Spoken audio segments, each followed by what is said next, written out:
Got my breaker box open and my arms open wide.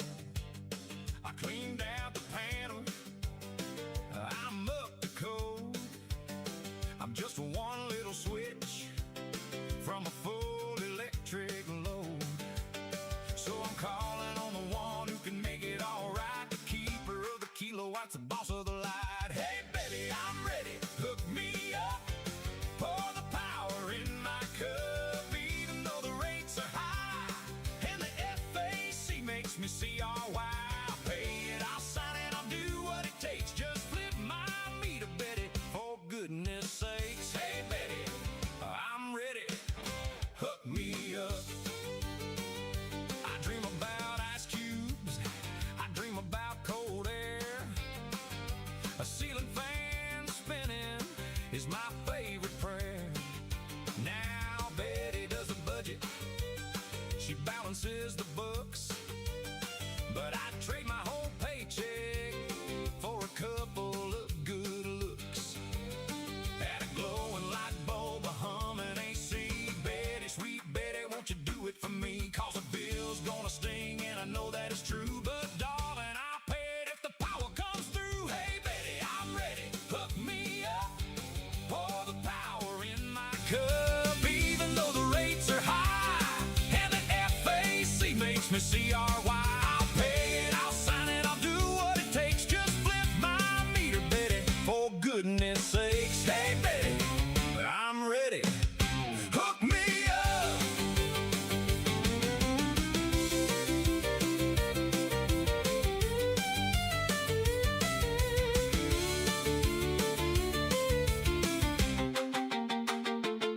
Now Watts ain't answered, so I'm changing my plan.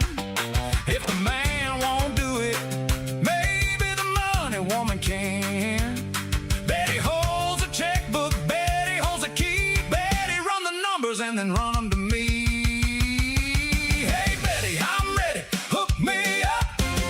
This island's had enough. The rates can climb to the sky and the FAC can make me cry. But I'll pay every penny, I'll empty the bank. Just give me one outlet and you'll have my thanks. Hey Betty, I'm ready. Betty, I'm begging, hook me up.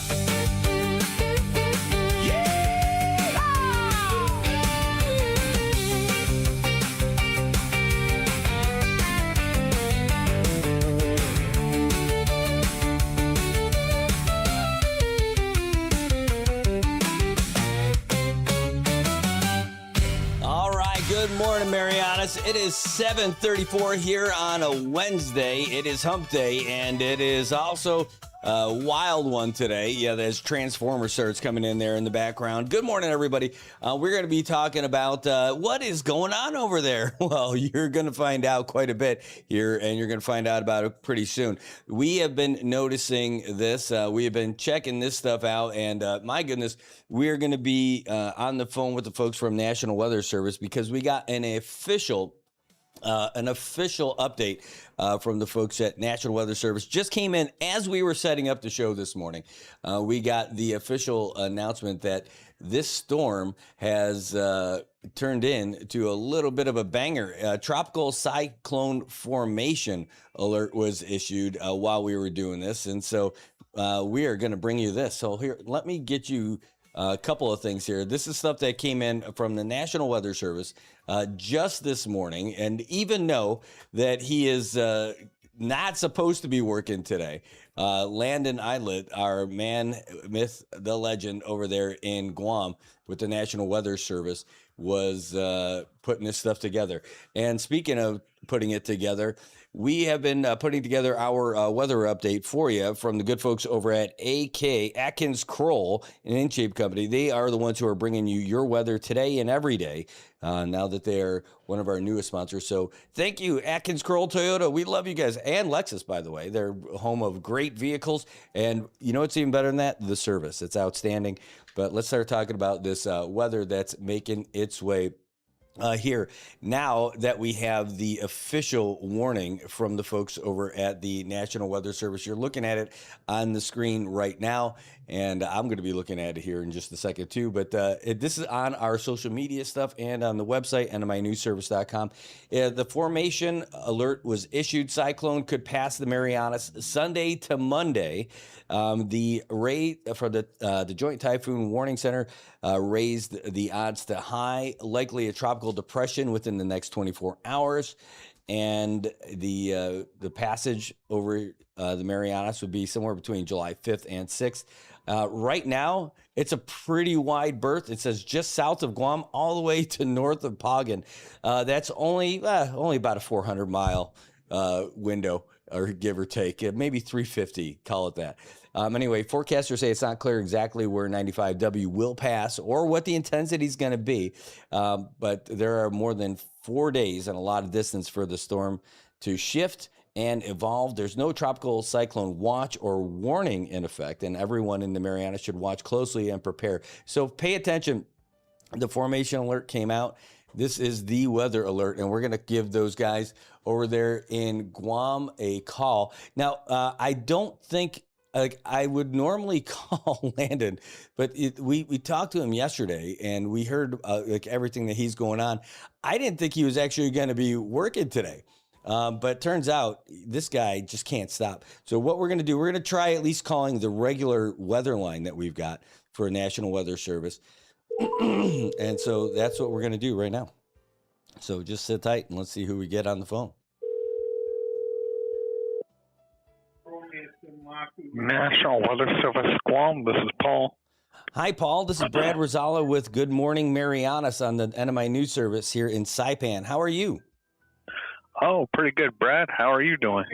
Not too shabby. Hey, we're live right now on our morning show.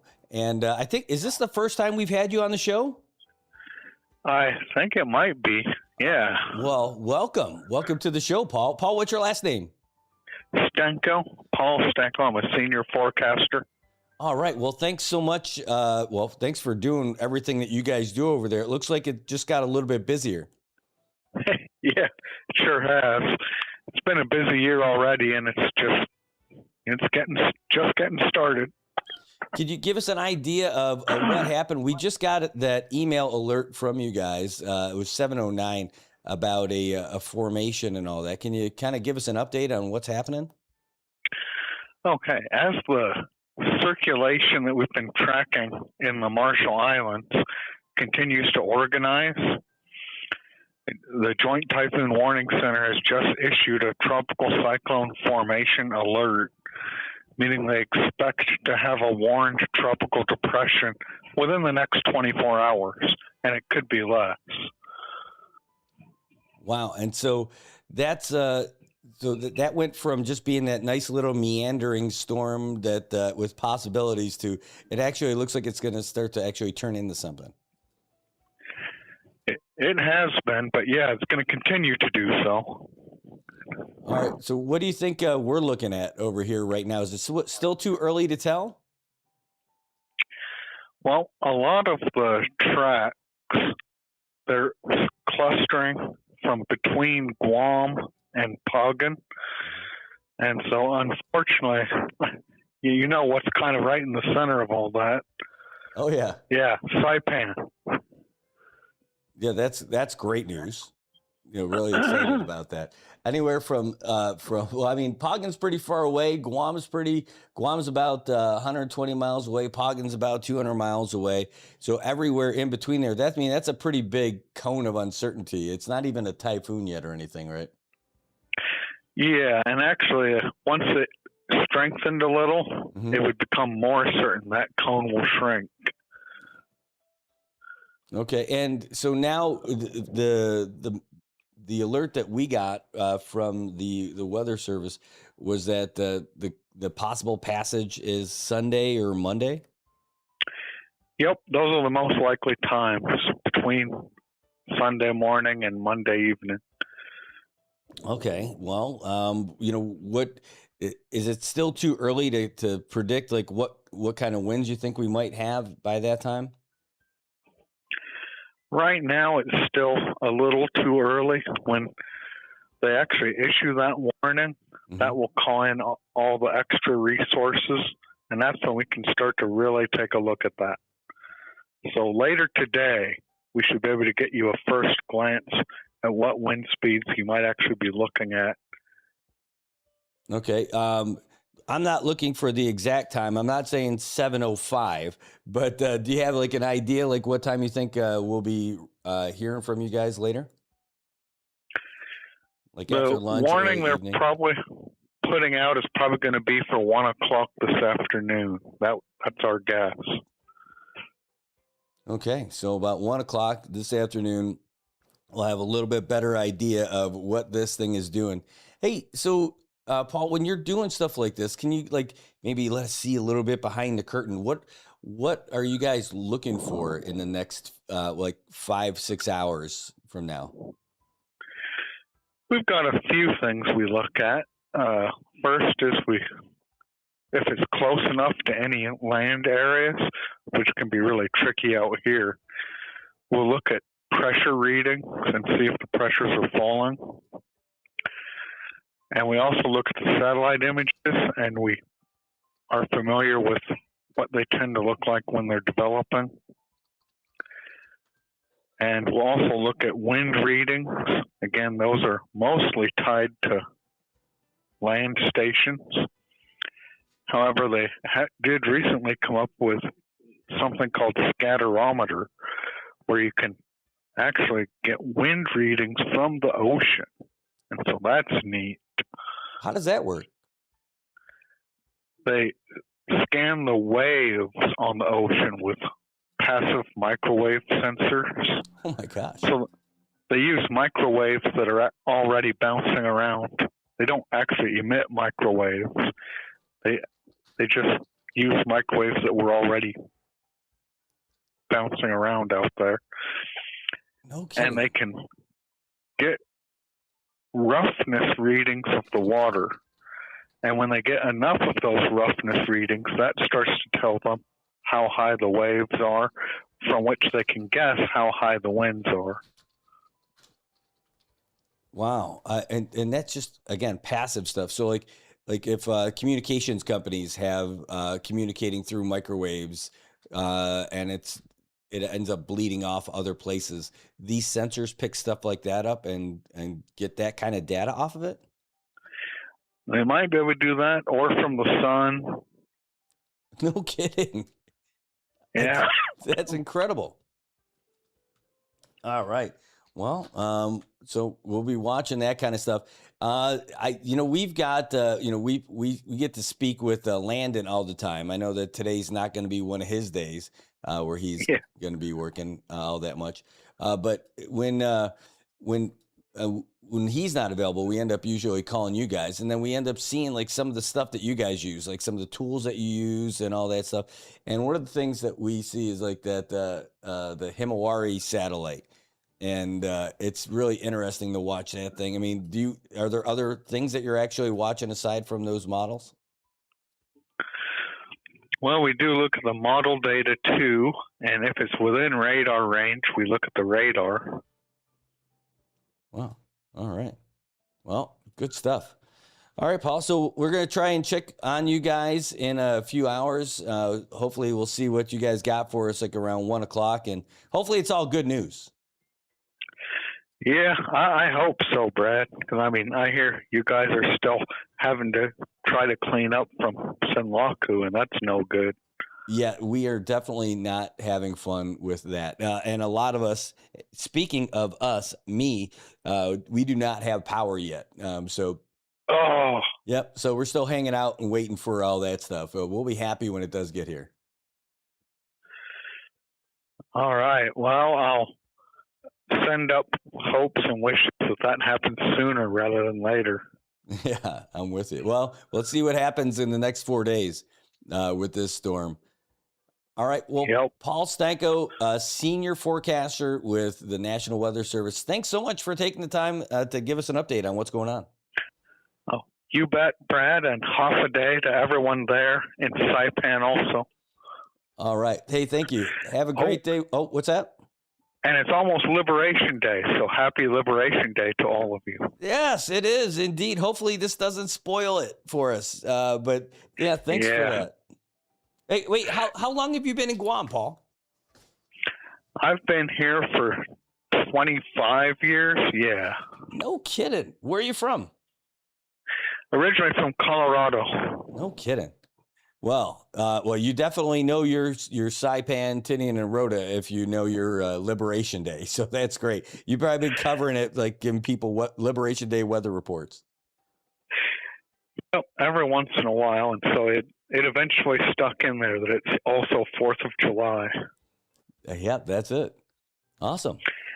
Now, this thing shouldn't be here till the 5th or 6th, so I think Liberation is going to be all right.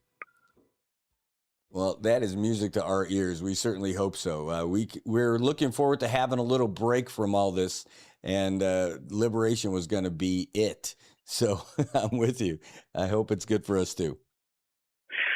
All right. Well, have a good one. You too, Paul. Thanks so much. Have a great day. You bet, Brad. Bye. Bye-bye. All right, that's Paul Stanko from the National Weather Service. And if we get more information that comes in throughout the day, we're going to bring it to you as well. And, hopefully we're going to hear more about it from these guys in a little bit. We actually got a request to give the folks over in Guam a call. One of our really good friends. She's like, hey, can you jump on the phone with us this morning? I'm like, yes, I can. So let me just make sure I got the right number. My goodness.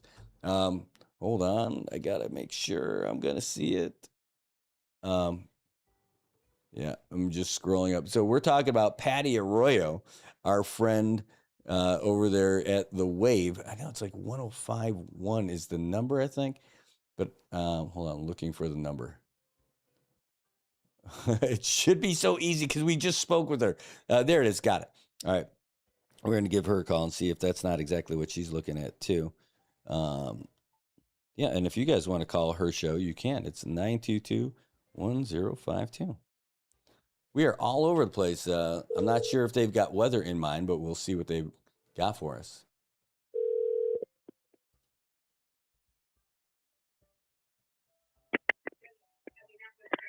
Wave 105, good morning and half a day. Welcome to the Wave 105 FM. This is Mornings with Patty. That is the best voice in radio, and she's answering the phone. Listen to her, everybody. Listen to that voice, Marianas. I cannot deal with you, dude. I cannot deal with you, Brad. What's going on, my friend? How you guys doing, man? Look, man, I just need you to send me some sparklers. Let me give you a list, okay? I need some sparklers, okay? A couple of cannons. Are you writing all of this down? Some smoke bombs. A couple of smoke bombs. Help me out here. All right, let's rock and roll. Stand by for us. Here we go. There we go. That is Dice, the best morning DJ that we ever had. She is just awesome. No. Hold on. Because I got lost in the smoke bombs, man. I think my order was too extreme. All right. So stop, dude. Don't get started, man. Because, a lot of people out here, they're like, hey, man, what kind of fireworks can you bring? And I was like, you know what? I got a buddy named Brad Rizala. And because he's also a veteran, doc, I know he's got full on getting some of these good stuff in here, man. Yeah. I'll send him on the boats with the Chinese guys who are trying to make it to the beach, and you'll be good to go. Exactly why this conversation has just ended. Thank you. All right, I'll tell you what. I got a couple of seconds on my clock. Let's get some good news, preferably good news, okay? And let's have some fun. Here we go, man. Yes, Rock ma'am. on. Thank you. Here we go. See ya. That have been made, you kind of go back and forth on your emotions on the things that they're saying that can be done and things that are saying that are just unconstitutional. And with all of these wins come some of the weirdest, are you kidding me? Is the court really saying what they're saying? And it's become that so many people are so shaky now about what this U.S. Supreme Bench is actually doing. It's very difficult to follow sometimes. And a lot of decisions are being made going against some of these Trump decisions and some going with it. And women in sports is a huge thing. Transgender or the gender issue on women in sports, ruled that the states have got to figure out a way to make sure that they are only biological females that are competing on some of these teams. because of the imbalance, and that's going to shock a bunch of states that was allowing it, and now they don't have much time to undo what has already been done, and that I feel badly for. Brad Pitt Rosala to you. Bringing me into some really light conversation, Patty. Oh my gosh. Sorry. I love hearing your voice. I was listening to what you were talking about, and I'm like, oh my gosh, we're getting into the heavy stuff right away. Oh yeah, well, there's so much heavy stuff going on. I mean, that's the only thing I can say. It's getting really heavy around here. But boy, I tell you, there's nothing more heavy than the sentiment that people have in the CNMI and for the CNMI over this weather that's about to come upon us this weekend. What are y'all talking about on that end? What's the frustration level, if there is one?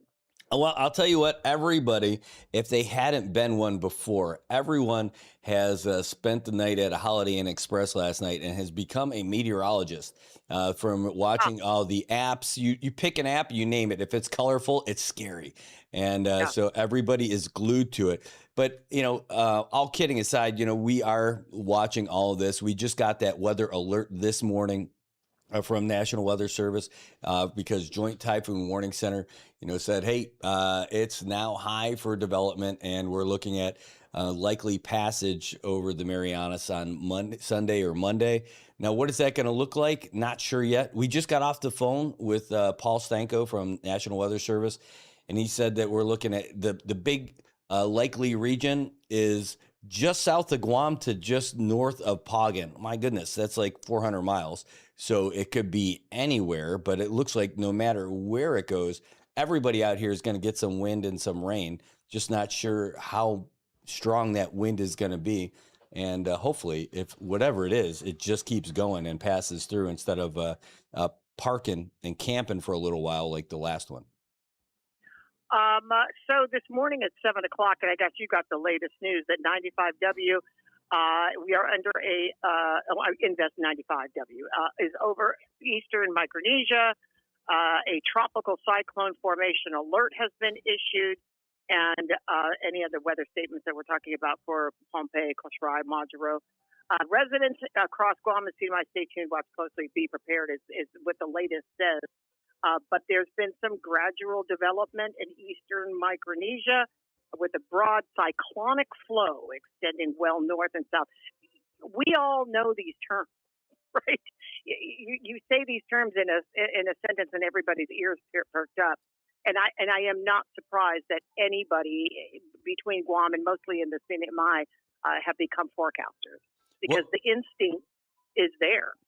Yeah, we're all paying attention to it. By the way, Cyclonic Flow, wasn't that a great song by Pearl Jam back in the 90s? It was an awesome song, honestly. Cyclonic Flow. It's like, I don't know why it didn't break in the top 500. I really don't. But well, go ahead. No. You just sent me this weather alert for the NMI News Service.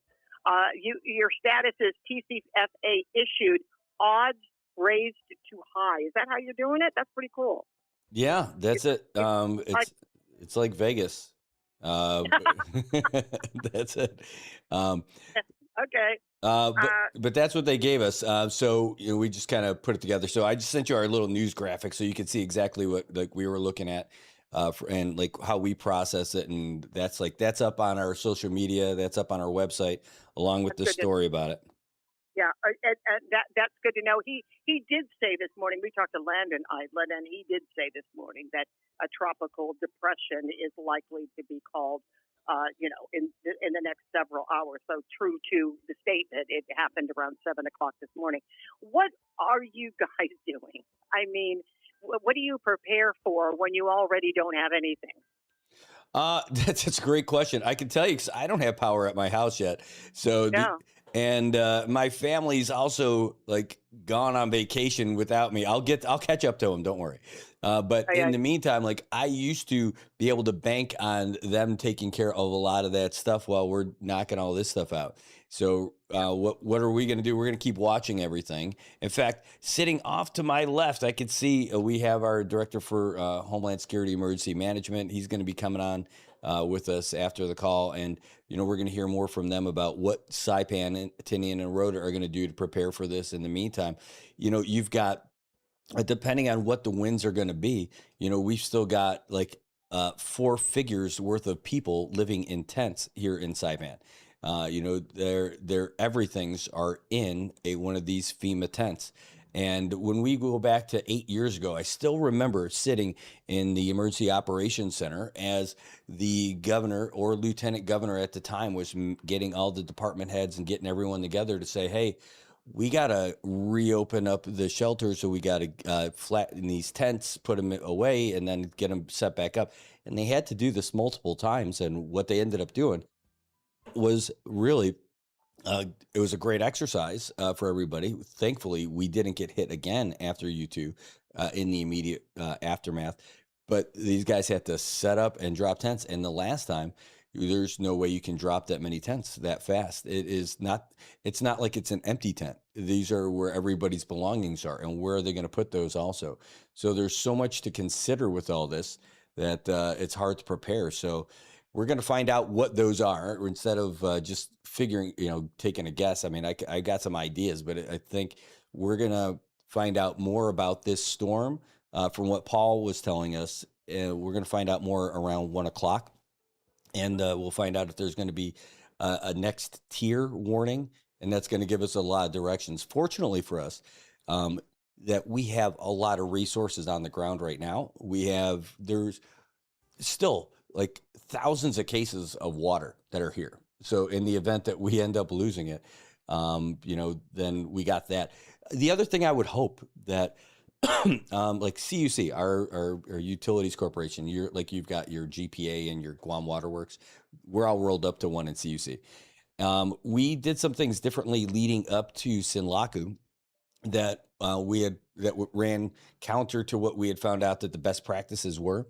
So I think that they're going to see what didn't work 2 months ago and go back to what did work as far as like shoring up the water supplies, making sure that those reservoirs are off before the storm rolls through, so that in the aftermath, they don't have to wait to be able to pump water. They're still going to be able to distribute water to folks by having those filling stations open right away. And they're already, because they knocked the dust off of those books with the policies and all that.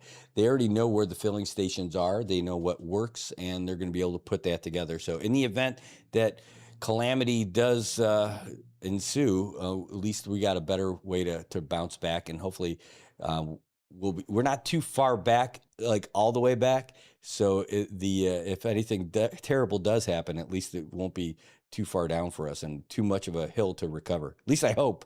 Well, so. Yeah. And by comparison, are you getting the idea that this is not of the same strength or category that we experienced that you experienced mostly in Sinlaku?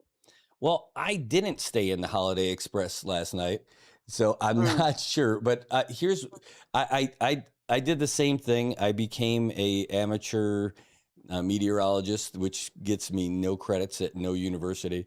I think they call you guys a meteorologist. Oh, that is a good one.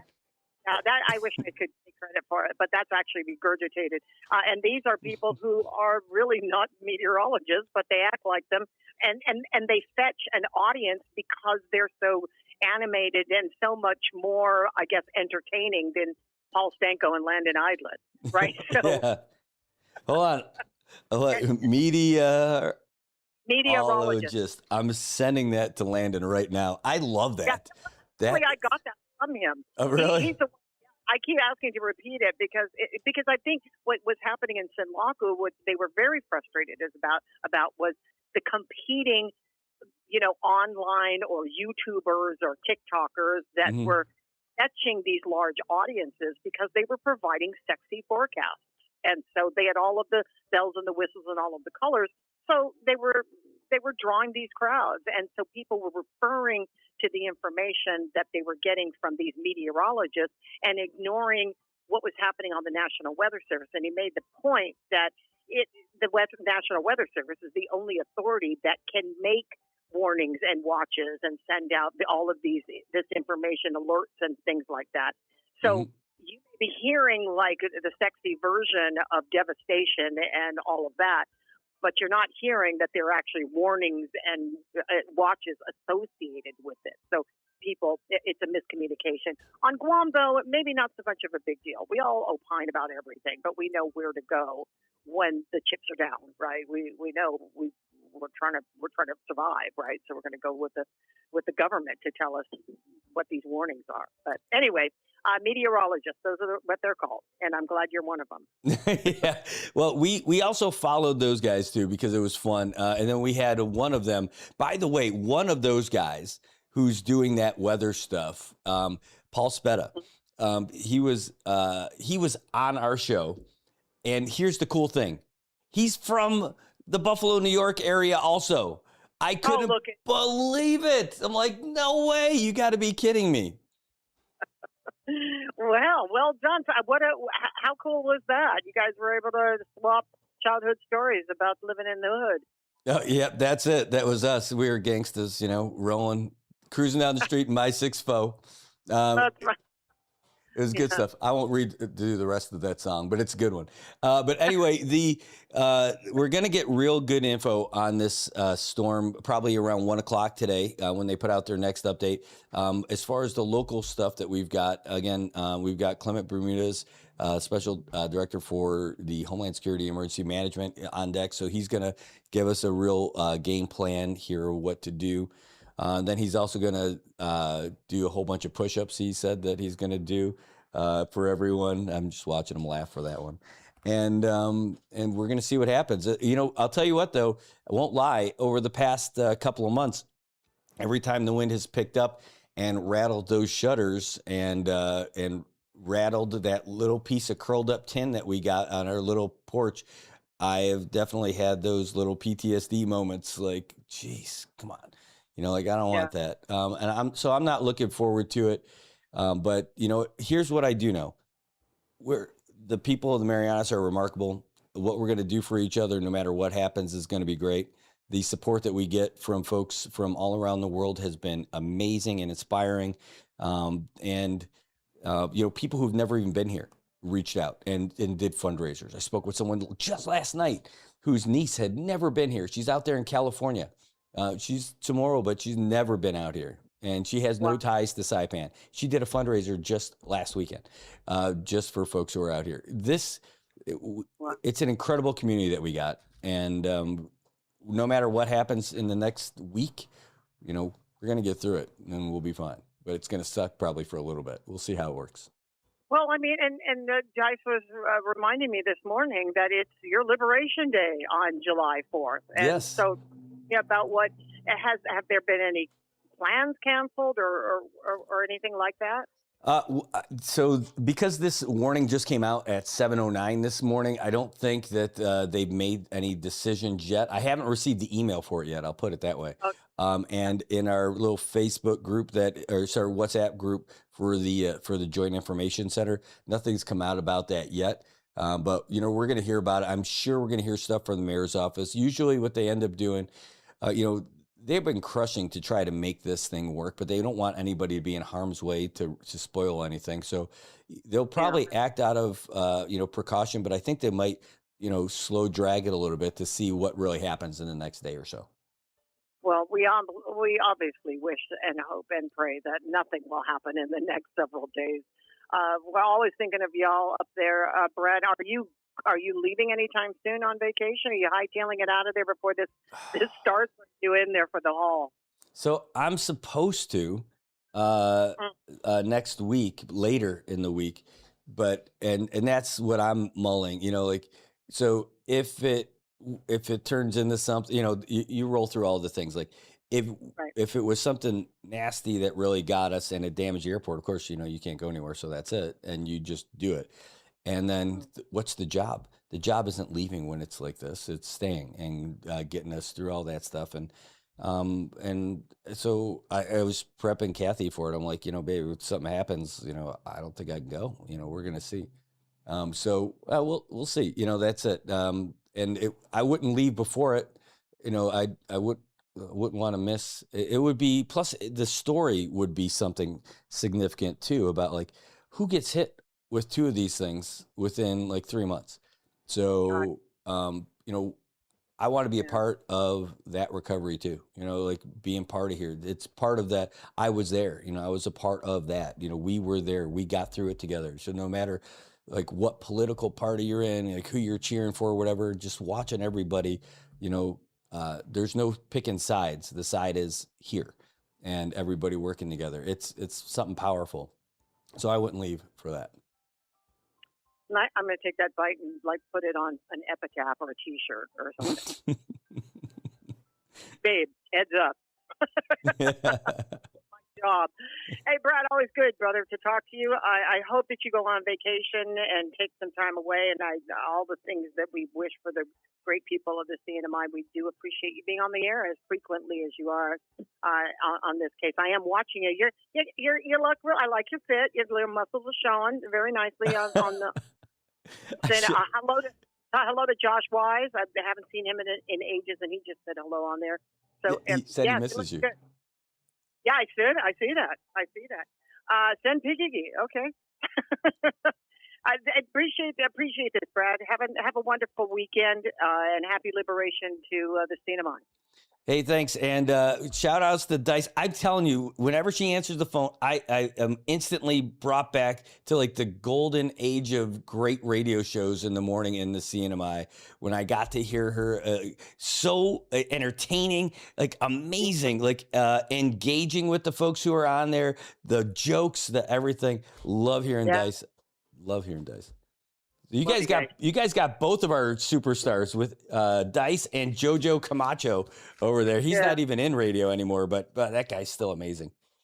Well, hey, if you like what you heard back then, listen to her on Power 98 from 2 until 6, and she's also on TikTok. So it's really great to see her behind the scenes and where that energy comes from. I have no idea because she's here. Before the crack of dawn, and then she stays all the way until the end of the day. So she's young, so whatever. It sounds like you're throwing down some lyrics right there. I love it. We're ready for the new song. Joshua says he'll visit. Okay, Josh, you got to come on the radio with me. I appreciate that. All right, we're good. We're good, Brad. Take care, my friend. Thanks so much. Have a great day. Take care, Guam. Love you guys. Love you guys too up in the CNMI. Take good care. All right. Hey, that is our radio host pal for years and years and years. Oh my God, it's amazing. I can't believe it to say that, we've known anybody anywhere for 20 years, but we've known Patty for well over 20. And just being on her show forever. So it's great to see her. Anyway, hey, I'll tell you what, we've got one heck of a guest who's going to tell us a whole lot of stuff here coming up. With Clement Bermudez from the Homeland Security Emergency Management. But before we do that, we're going to take a quick break and to shake it up a little bit. And we'll see you in just a little bit, Marianas.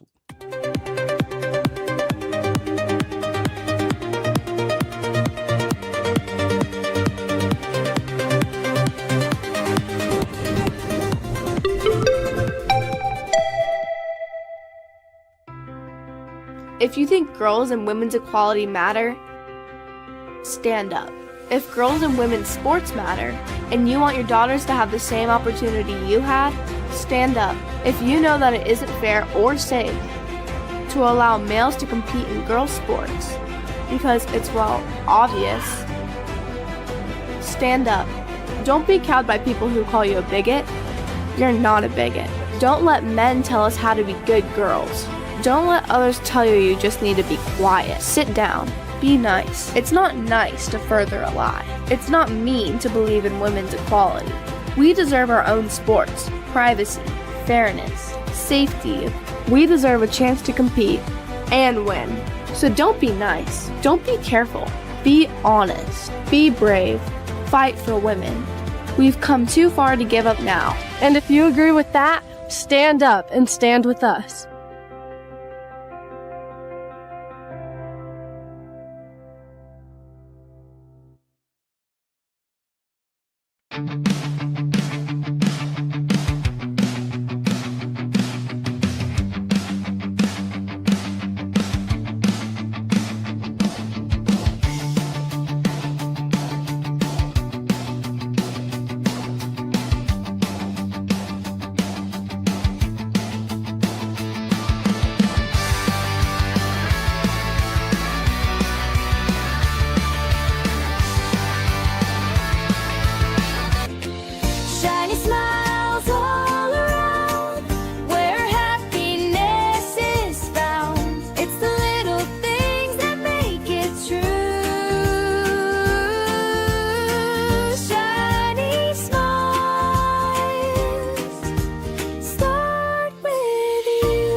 AP News, I'm Ben Thomas. A divided Supreme Court's rejected President Trump's executive order declaring that children born to people in the country illegally or temporarily are not U.S. citizens. Saka Magani has details. It's a stinging rebuke for a Trump immigration priority. A bare majority of 5 justices ruled the 14th Amendment says anyone born in the country is a citizen, with few exceptions. Today, the Constitution won. Congressional Hispanic Caucus Chair Adriano Espaillat, alongside fellow New Yorker Grace Meng. You may try to redefine what it means to be an American, and you will fail. Oh dear, what they rule? Here we go. The ruling came out as House Speaker Mike Johnson, a constitutional lawyer, was speaking with reporters. I'm very disappointed in that outcome. The president says it's too bad for the country and wrongly suggests Congress can address it with legislation. Since the High Court decided the case on constitutional grounds, it would take an amendment to overcome the decision. Sagar Magani, Washington. Mark Sherman reports the Supreme Court upheld state laws barring transgender girls and women from school athletic teams. The court has repeatedly ruled against transgender people in the past year, and the latest ruling found that laws in Idaho and West Virginia do not violate either the Constitution or the federal law known as Title IX that bars discrimination in education. There are about 24 other Republican-led states with similar laws, and it seems likely that the decision will extend to those laws as well. In Venezuela, the earthquake death toll is now more than 1,900, and aid groups warn the healthcare system's at a breaking point. Oil prices eased with U.S. envoys in Qatar for talks with mediators, and stocks closed higher. The Dow up 136 points, the S&P 0.8%, the Nasdaq 1.5%. This is AP News.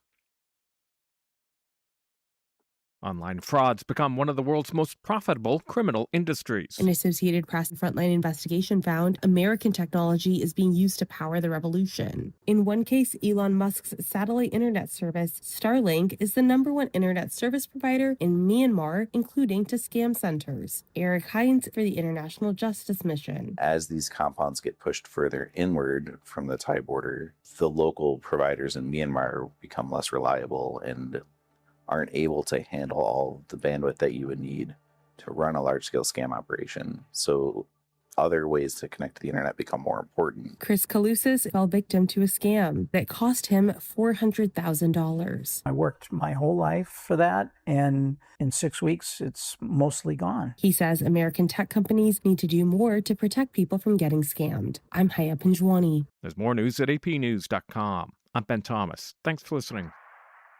If you see something, say something, and stay anonymous. Call Crime Stoppers at 234-7272 or submit a tip online at nmicrimestoppers.com. No names, no caller ID, no recordings, just your info. And if your tip leads to an arrest, you could earn up to $1,000 in cash. Your tips have helped take hundreds of criminals off the streets in the NMI. It works because of you. Crime Stoppers, we want your information, not your name. PHI is your local pharmacy serving customers in Cagman, Garapan, and Dandan since 1996.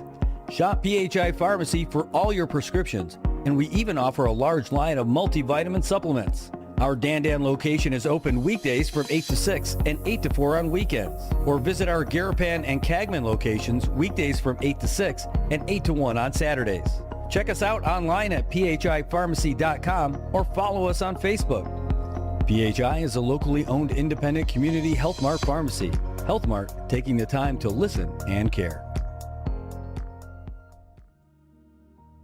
After Super Typhoon Sinlaku, recovery isn't just about rebuilding homes and clearing debris. It's about taking care of each other. It's normal to feel stress, fear, or sadness during recovery. Healing isn't a straight path. Take it one day at a time. Acknowledge your feelings. Stay connected with family and neighbors. Build small daily routines. And if it gets overwhelming, reach out. Seeking support is a sign of strength. NM Posse's PIME program is here for CNMI residents. Call 670-235-7273 or 670-789-6021 or visit nmposse.org. Together we rebuild, and together we heal. You are stronger than the storm. A message from NM Posse's PIME program, paid for by the Substance Abuse and Mental Health Services Administration.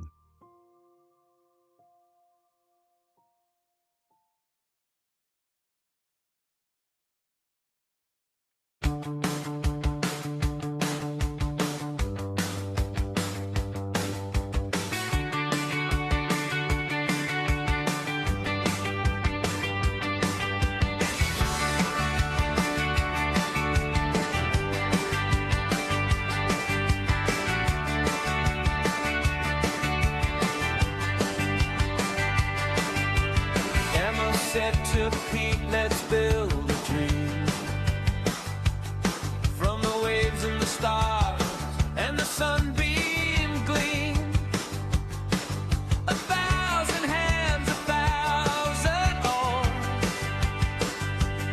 We'll bring back the ocean like it was before. History whispers, can you hear it shout? The winds are alive and it's calling out. 500 sails on the open blue, riding the tides like the ancients do. 500 sails with a story to tell of courage and heart where the oceans swell.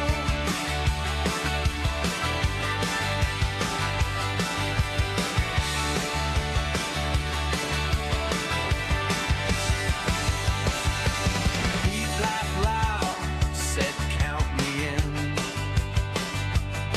Let's chart the course where the waves begin. The pros dance where the sea meets sky. The spirit lives, it will never die. The horizon stretches like a drawn-out dream, and the past comes alive in the sunlight's gleam. 500 sails on the open blue, riding the tides like the ancients do.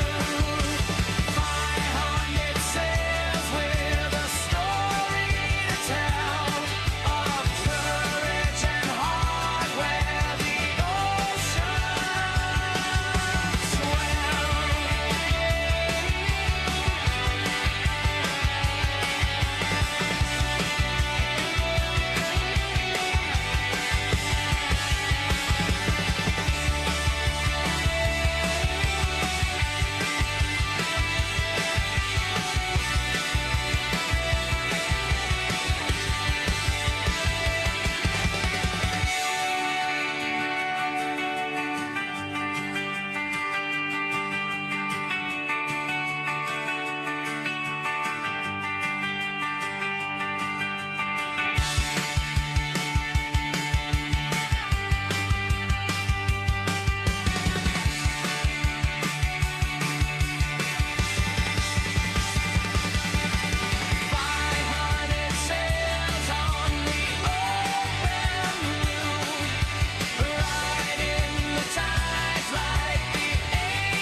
All right, welcome back, Marianas. Today is Wednesday. It is 8/21. It is July 1st, and we've got a lot going on in the Marianas. Go figure. The weather has picked up quite a bit, and whether or not you've realized that there has been, I know, I can hear your groans. There has been a tropical, a formation alert, I should say that. A formation alert issued. A cyclone could pass the Marianas Sunday. to Monday. This is from the Joint Typhoon Warning Center. It says likely a tropical depression will be formed within the next 24 hours. The possible passage through the Marianas between Sunday and Monday, that's July 5th and 6th. And the likely region, where's it going to go? Well, they're saying it could be anywhere from just south of Guam to just north of Pagan. So it's pretty big. They said it could be anywhere in that area. But they said there's more than 4 days and there's a whole lot of distance for the system to shift and evolve. So right now, there's no tropical cyclone watch or warning in effect, but everyone in the Marianas should be watching closely, follow all the official channels, and prepare. And speaking of official channels, we have the officialist official with us right here. You can see Mr. Clement Bermudez, Colonel Bermudez. Morning, sir. I'm sitting here at the position of attention to make sure I show proper respect to the rank and everything. How are you? Oh, great, Brad. Yeah. It's great to have you back. We had scheduled this before the storm stuff that was happening, just to get an update on, hey, what's going on with the recovery and all that other stuff. And then, holy smokes, here we are. Yeah. Miguel shared your, and like Miguel, I was gonna say Miguel, but he said prefer to have me, but I don't blame you. No hate on Miguel, but he's so helpful, and I'm glad to be here. Actually, speak to our people and make sure that they're aware of what's to expect in the next couple of days. Yeah. So I mean, you've had a heck of like 2.5 months already in this position. I don't know how you do it. I'm surrounded by competent, intelligent people that actually work so hard every day, and not just at the EOC, but out in the field as well. And mind you, these are also survivors. We've got this survivor first responders that are, they in between work and home, trying to put things together also at home, but more so helping the community rebuild. Well, and they have been, and you've been working with folks who are both locally here. You've got all kinds of help that came in from off island. There's people all over the place. They're still clearing debris from the last storm. They're wood chipping away. United States Army Corps of Engineers getting it done. Temporary roofs are on people's houses. There's tents that are installed all over from Rhoda all the way up through Saipan, and now we find ourselves with this. How do you pivot when this kind of stuff happens? This is when they say it was the El Nino. We met with National Weather Service Guam a couple of months ago. We're talking about the upcoming season and how the climate will change and affect us. And this is one of those fears was having to recover and respond simultaneously. And here we are, almost 90 days since Senlaku made landfall. And we're planning and preparing for this next landfall. So, I understand people are still rebuilding, people are trying to put things together, and we're still collecting debris across the island. And at the same time, we gotta be mindful and be prepared. Whatever you did before Senlaku, if it worked, improve it. If it didn't, do something better and improve it. We've issued, packages, information from the JIC so that people can prepare for this. You can always prepare for the best, but then you gotta plan for the best, but prepare for the worst. So that's what we're asking our people to do. Is do it simultaneously, and we're doing it all together. Well, this time it's going to be a lot tougher. Like you said, you got to balance preparation and the restoration at the exact same time. So when you're watching stuff like this with this storm, we just get this announcement. What are some of the things that you guys are doing? It just came out this morning, right? So before you guys even got here. So what do you guys got to start game planning for? Right. So we kind of wargaming yesterday, start thinking what, and clearly the tents is foremost. We've got families that are in tents, people that are living in tents. And actually, up to about noon yesterday, we're still picking up tents. And we had to stop erecting tents so that we can now plan really to start taking them down. I mean, with the latest news from National Weather Service, because of the alert from the Joint Warning Typhoon Center, it's, this is really imminent. It's coming our way. It's nice to wish it away and, hope for the best outcome, but we gotta be really prepared for this. So we're thinking of tents, how to, looking at shelters, providing transportation through quota to move families that cannot self-move to shelters. So, the best thing our families and that are in tents, that are thinking, or even not in tents, probably with repair roofs, is to prepare for that move. And what you can do now is store your, your valuables, your property at some family member, or at some place, because clearly we can't afford, right? We have limited space at the shelters. So there's a lot of things that we're putting on our people as they prepare for this move, or with the arrival of the next storm. Hey, can you grab the headphones? We had a call that came in. I'm sure they want to ask you a question. We got them muted right now till you get the headphones on. Oh, is that other one on? I think the other one's facing the other way. Just flip it. No, you're good. Just flip that part down. Yeah, there you go. I handed you a Rubik's Cube of headphones. There you go. Yeah, all right, there we go. We got to figure it out. All right. Hey, Halfa Days caller, who's this? Hey, good morning, Brad. This is how are you, Bill? Hey, good morning. Great to hear from you. You're on with we got our Homeland Security and Emergency Management Director, Clem Bermuda, is with us. He's listening to you right now. Hey, Alpha Day, Mr. Bermudez. Buenas. Good morning. Buenas, Mr. Kituka. Thank you. Mr. Bermudez, and I just want to throw this out, and I believe those recipients of this tent would agree. FEMA got to do better than what they're giving us, this kind of tent. Why? Personally, I don't think these tents were meant for tropical areas such as this humidity of this condition. It is like an oven. I swear to God. These tents, they're like ovens.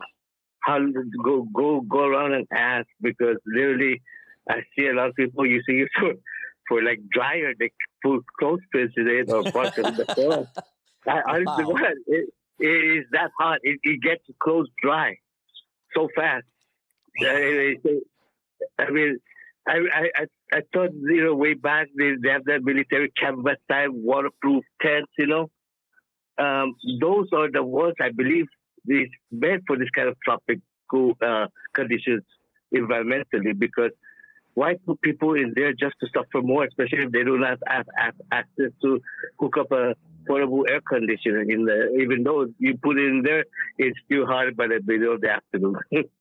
I just want to throw that in, No, I appreciate that feedback, Mr. Kituga. I mean, that is clearly something that we have to push back up to FEMA. Those are the feedback that we have to, ensure that they understand. And, I agree with you with the environment. I mean, it's different here from Alaska and other places cold in the Arctic. So definitely. Oh, and also on the last note, Mr. Bermudez, before I give you back to your show, and with that, drive by Cobler. The minute you come up that hill and you make that turn towards the corrosion point, I really believe that's a health hazard. Whoever put that FEMA tent right next to the road on public land, that's putting for me personally, like the government in liability, because it's not in their personal property, it's on public land. And there's no barrier to block that, and it's on a curved area.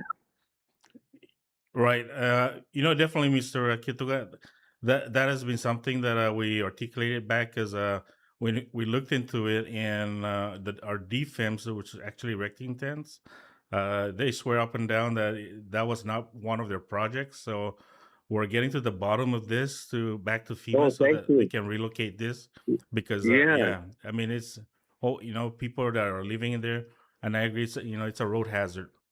It is really, especially when it's raining and you never know that turn, safety wise. Right.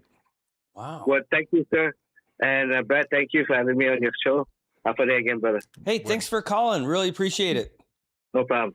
All right, have a good day. All right, that's Ray Kittigo with a question for you. And, that's a great opportunity, by the way, for people. You get to hear directly from you. Hey, so since we got you here, how come my power's not back on yet? No. Yeah, I was gonna check your bill, but it's okay. All right. Yeah, they're around Capitol Hill, Tapocho, and I know the other day you say you saw them going, coming down the hill.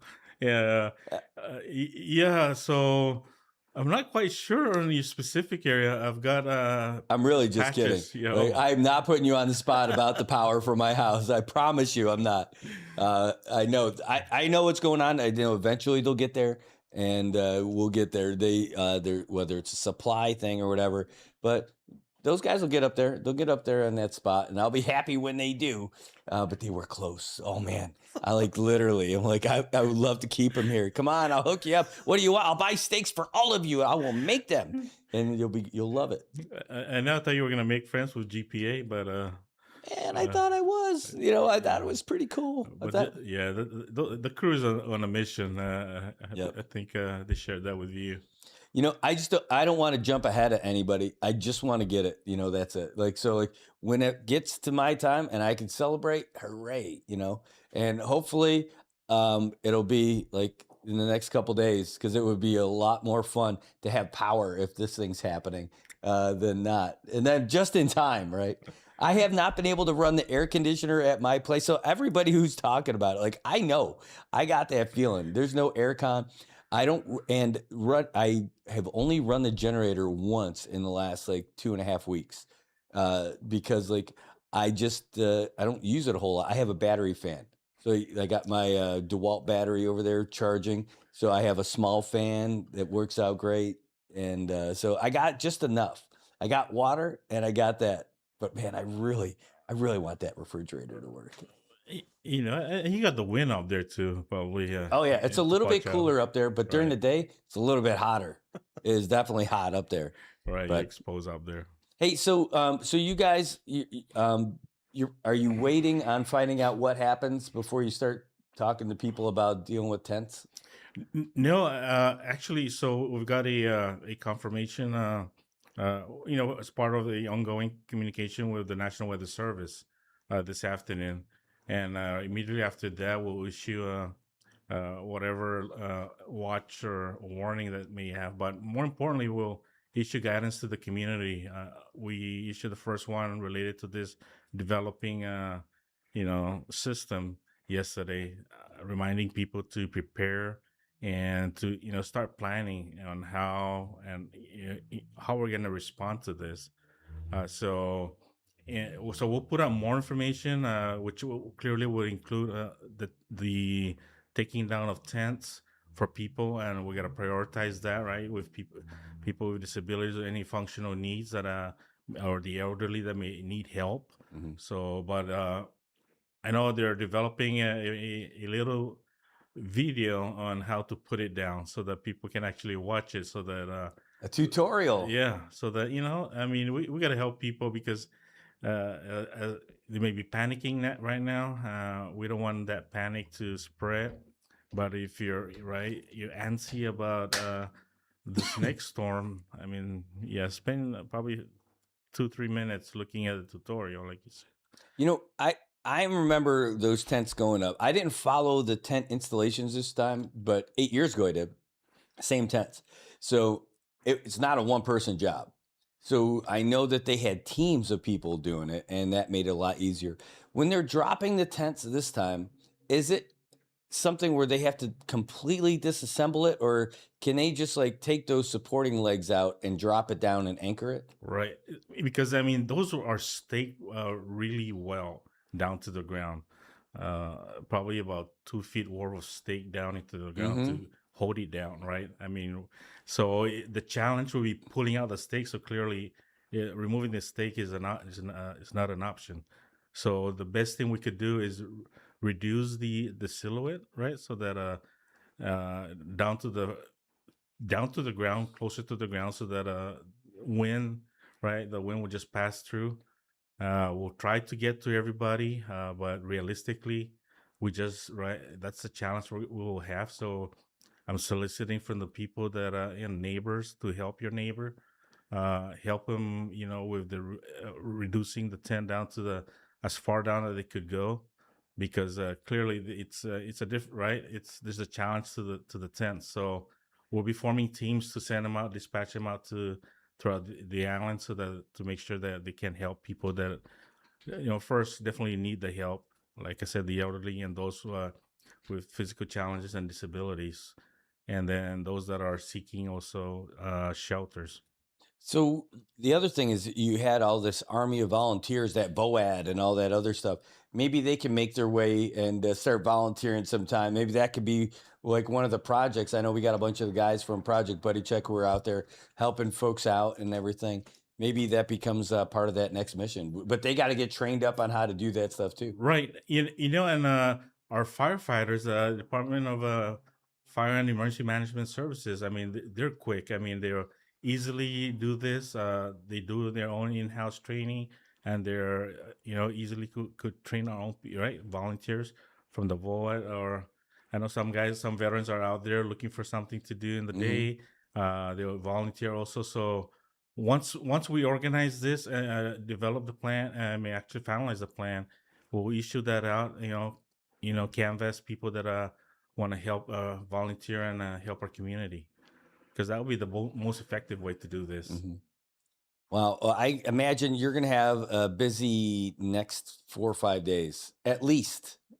Yeah, at least. I mean, it started yesterday. Couldn't sleep last night. Just waiting on the National Weather Service next update, because I mean, believe me, I have tried to avoid all this different right texting on windy, you name them. Everybody's sending videos.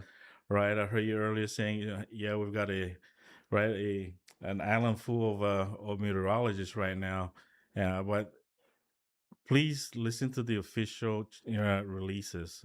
That's the best thing, so that one, to avoid panic, but more importantly is to come as calmly as you could, understand, be aware, and know what's coming, and prepare for this. And just like we did with Sinlaku, we were again blessed that we did not lose anyone on land. Unfortunately, we lost mariners that were away from Saipan, but at the same time, as you become aware, share the right information with your neighbors, your family, your friends, because misinformation is one of those things that we can't afford in a community like ours. It's so small. Like you said, as soon as they see red, I could paint red on windy and share it, and it goes viral quickly. So please get official releases. The JIC is the official release for the CNMI, and you may see something that comes out way ahead. Some people are looking at join the Typhoon Warning Center's website. It's all public sites, but make sure you get the right information, so that the misinformation does not spread like wildfire here. That's great. What do we used to call it, like in the service, about like only sharing like the confirmed stuff? I can't remember. There was some kind of something for it. Like, just about like official channel. Yeah, it was something like that. There was some kind of messaging that we got back then. I can't remember about it. Just like, don't let the rumors, but it was something about rumors, and it wasn't like loose lip sync ships like the Navy stuff, but it was something along those lines about only the confirmed information. I can't remember. Yeah, probably we get a call from a senior non-commissioned officer.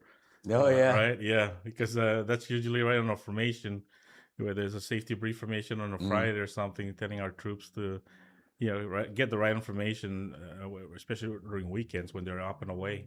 Right, so you call for a recall and it's not the right information, everybody shows up for nothing. Hey, I'm going to take us away from this just for a little bit. But, aside from having all these roles, you're also a dad. And, I've got a son who's 15, and I'm watching him make his way up and all this other stuff. And how cool I can imagine what it would be like to see my son have that kind of level of success and respect in the community like your son has gotten. What he's doing, making his way up, having great representation, working at the executive level, executive branch, and everything. Can you tell me how does that feel like for you watching your son do this kind of high level stuff? It's truly a blessing. It became surreal when he asked to come back home. He's the one that wanted to come back home. And not that we didn't want him home, because Mama wanted his son back home. And, and we were quite surprised because he pretty much spent his life while I was on active duty. But he always had that love for the islands because they'll come out here in the summers, visit the grandparents, right? And I mean, he definitely wanted, because he saw so much opportunities, and more importantly, to help, right? And we'll be in a cabinet meeting, and right, and we were caught one time when my wife was also acting director, excuse me, for her agency, and we're all sitting, the three of us, and somebody, it was, right, it was not by design. We just came in and we were all sitting next to each other, and I wasn't truly aware of it, right, until somebody brought it up. He goes, "Oh, so the Bermudez family is here." Like, okay, but but truly, it's he I mean, for his age, and this new generation, they're so professional, focused, and intent on doing the right thing and helping our community. We're seeing more of them return, and that's the reassurance that you and I should have, that the Commonwealth will be in good hands when we turn over the reins, because they're coming home. I mean, who would have thought that we experienced in Laku? I mean, down the road, we always drive. We always go back to our own live experiences and say, "Hey, I've gone through this. This is how we did it." And then, yeah, so he's actively helping out also with the individual assistance, the Survivor Recovery Center, and also, it's almost like a family affair, because my wife is with the Council of Developmental Disabilities, and she's at the Survivor Recovery Center, and she would help veterans with needs, connect them with Will at the VA office and Miss Bernie, and so they can get their VA DME, for instance, right? And durable medical equipment, that's what it is. Or even our local people with disabilities or functional needs. So they're capturing those. And we're so happy, Brad, kind of a segue into it, that FODAC, a major nonprofit out of Atlanta, Georgia, is sending 2 containers worth of DMEs to our people in need. Wow. Yeah. Atlanta, Georgia, they came here immediately after the typhoon, and they introduced themselves. I thought they were here looking for business, but they're not. They're here. It's a known nonprofit that responds to disasters, and you could look at FODAC is their organization.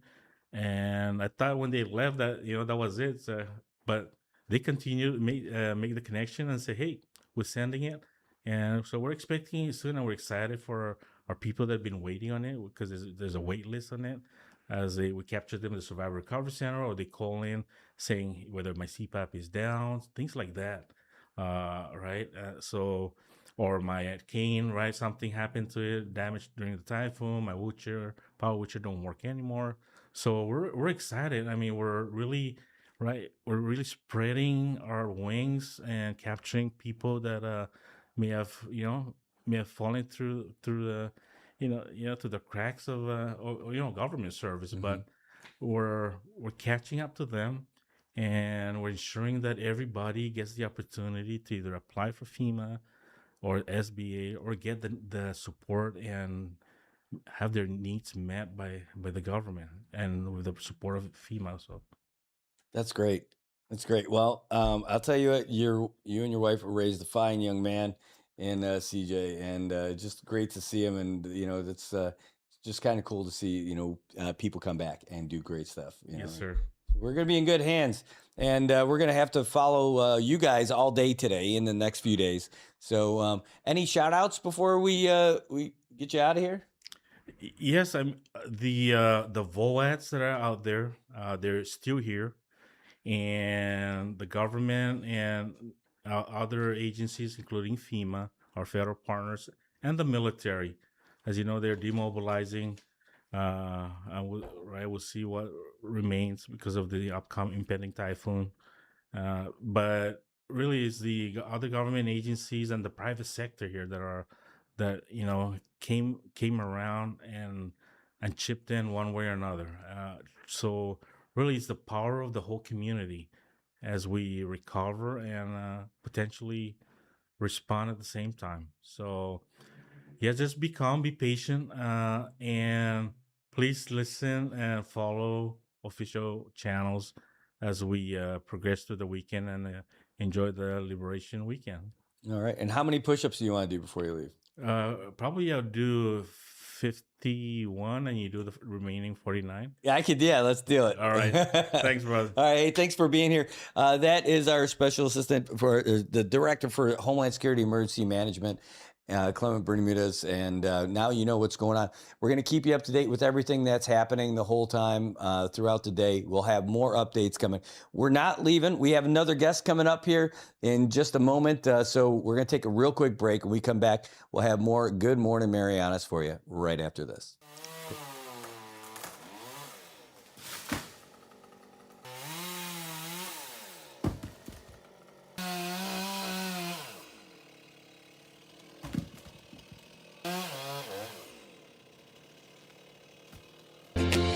Shiny smiles all around where happiness is found. It's the little things that make it true. Shiny smiles start with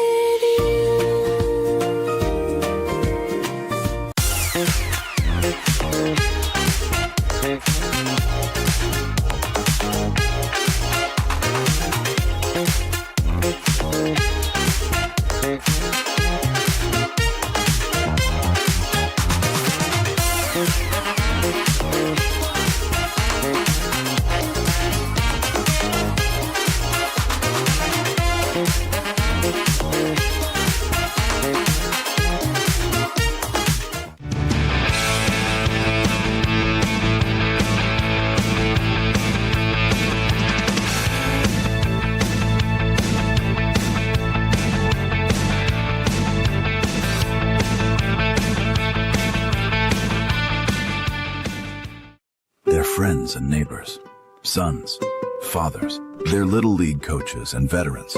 They're people who love this country. These are Immigration and Customs Enforcement officers. They are removing violent criminals from our streets and neighborhoods. It's dangerous and difficult work. But ICE has one mission: to make America a safer place to live. And that's what they're doing. This is law enforcement. This is ICE.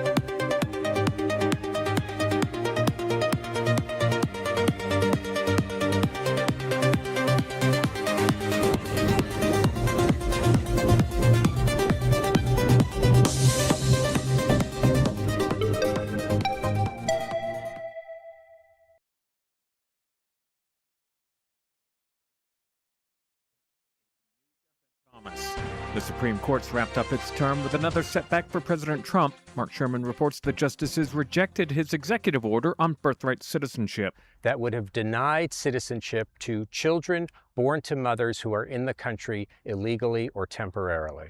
Trump signed an executive order on his first day in office last year that would have upended more than a century's understanding of what it means to be an American citizen.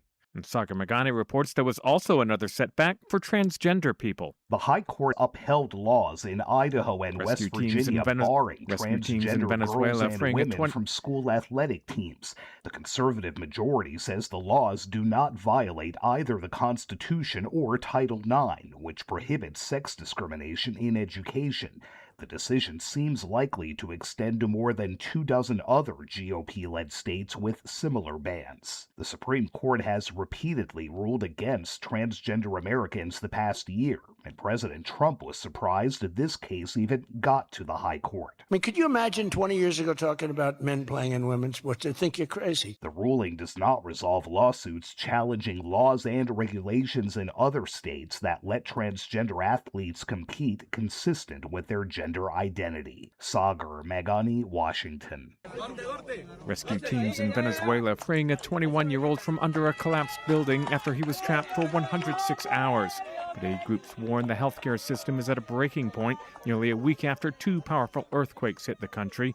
The official death toll now more than 1,900.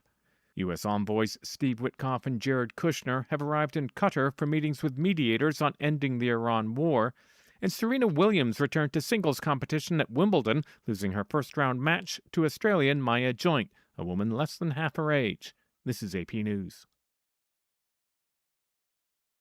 Seth Sutel has the AP Markets Report. Stocks closed higher on Wall Street and trimmed their losses from a rocky June. The S&P 500 rose 0.8%. The index fell to its first losing month following two big monthly gains. The Dow added 136 points, that's about 0.3%, reaching another all-time high. The Nasdaq Composite climbed 1.5%. Stocks in the AI industry did well, following sharp swings early in the month on worries they'd become too expensive. Treasury yields rose in the bond market, crude oil prices fell.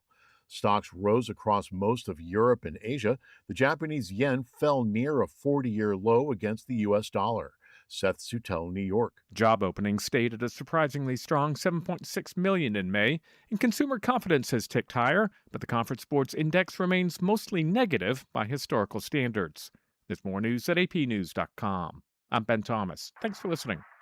If you see something, say something.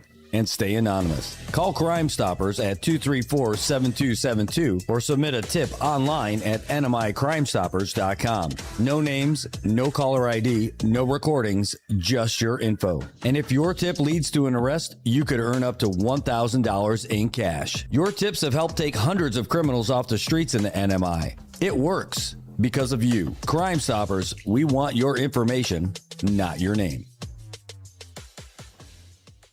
PHI is your local pharmacy serving customers in Cagman, Garapan, and Dandan since 1996.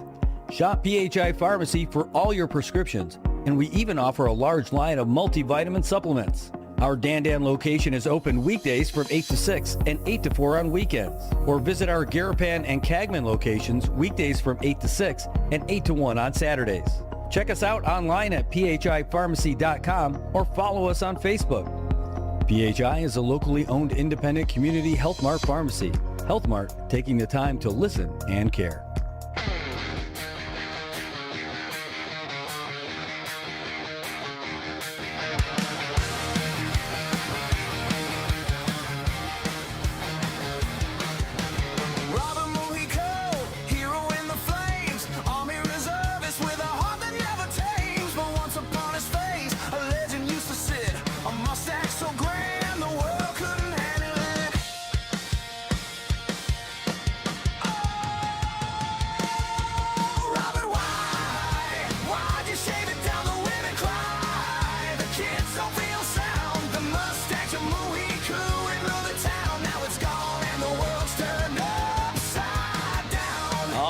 Marianas, welcome back. It is 8:56 in the morning here on Wednesday, July 1st. You are looking at that little storm that's brewing down there around the Marshalls, and we've heard so much about it. We had the folks from National Weather Service on today. We had the folks from Homeland Security Emergency Management on to tell us all about it. And we're looking at getting another big update sometime around 1 o'clock today. That's when we're going to hear about, a little bit more. It'll be a little bit more developed. We'll see like where the track is going. And as the senior forecaster over there, Paul Stanko from National Weather Service, said the stronger it gets, the more narrow that cone of uncertainty is going to get, and we're going to learn more about it. So right now, it is that thing that's brewing over there, and who knows what comes up next. One thing I'm liking, though, is the stuff brewing over here. This is Daily Joy Coffee, thanks to Bea Cabrera, who is bringing this stuff in. And this is her brand. I can't wait till they full-on go retail, get a store, and all that other stuff. It's amazing. I've been enjoying it. And I hope you guys will too, once you try it. I'm telling you, this is the Liberica. It is the Wake You Up brand. There's also a nice mellow one I haven't used yet, but I'm enjoying this. These are the blue bags that they got. I'd hold it up, but I already ground up all those beans and threw the bag out. I know. So you know what that means? Bea, I got to buy another one. So hook me up. Let me know. I still actually owe her $3 because the price for these things are great. I just didn't have enough for two. So I'm like, all right, we'll just do it. I owe her $3. I think the blue bag is $7 and the green bag, which is a little bit lighter blend, is $6.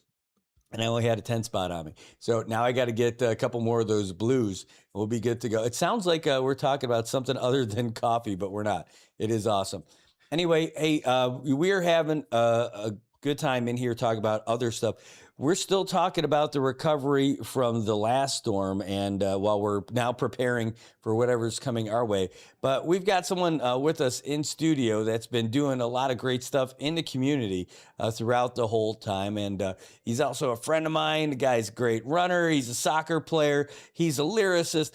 He is a performer. He's a supporter of his friends for all their endeavors as well.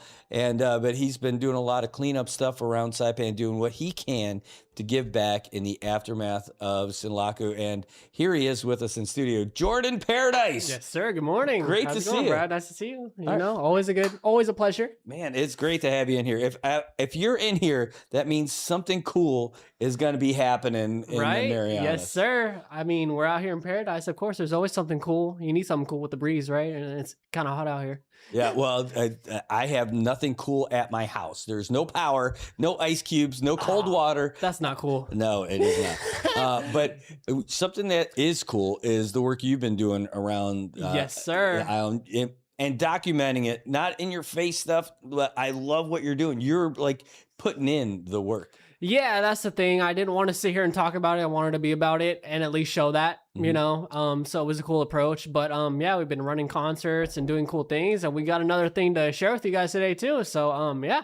All right, so lay it on us. So all right, let's lay it down. So we've been putting together a 4th of July concert. Well, concert kind of like block party down in Garapan, because if you guys know, they've always had I think they always had the 4th of July block party, like by Safe House, Godfathers, like that little strip right there, right? And I think it's been a while since they were able to do that. So this year we're shooting to get it going again. We have it planned for the 4th of July, which is I think this Saturday, yes. And then it starts at 10 p.m., goes until 2 a.m. They have a foam cannon. You know, they have a foam cannon. Yeah, a foam cannon. Yes. Jeez. And if you saw the social media post, you know, you don't want to have the FOMO, you have to come out and experience the foam cannon. There's going to be a beer garden. That's why you spelled it that way. Yes, exactly. I'm like, all right, it's just one of those closed caption mistakes. No. Yes. Foam cannon. FOMO. Yes. I got it. Hey, man, I'm a rapper. You know the whole version of the root word of punchlines? Puns. Right, pack a punch. All right. I like it. But anyways, yeah, we're gonna have a foam cannon. We have an artist from Guam coming out. If you guys know of Straight Up Jed, he's an awesome artist. He has really cool hip hop vocally bounce, and he also DJs. So you're gonna get a really cool artist that's coming out here to show some love to the community. And yeah, it's going to be a great time. It's only $5 entry, nothing crazy. And it's going to be for relief efforts for the Typhoon Relief Center as well. So it's going towards that. Nice. And yeah, it's going to be really fun. So where is it going to be again? So the little bar strip in Garapan, you know, you have Safe House, you have Godfathers, you have Cheers, you have Relux. Like that little strip right there is going to be pretty much closed down. And we're going to have the stage, we're going to have the beer garden area, and it's going to be a really good time.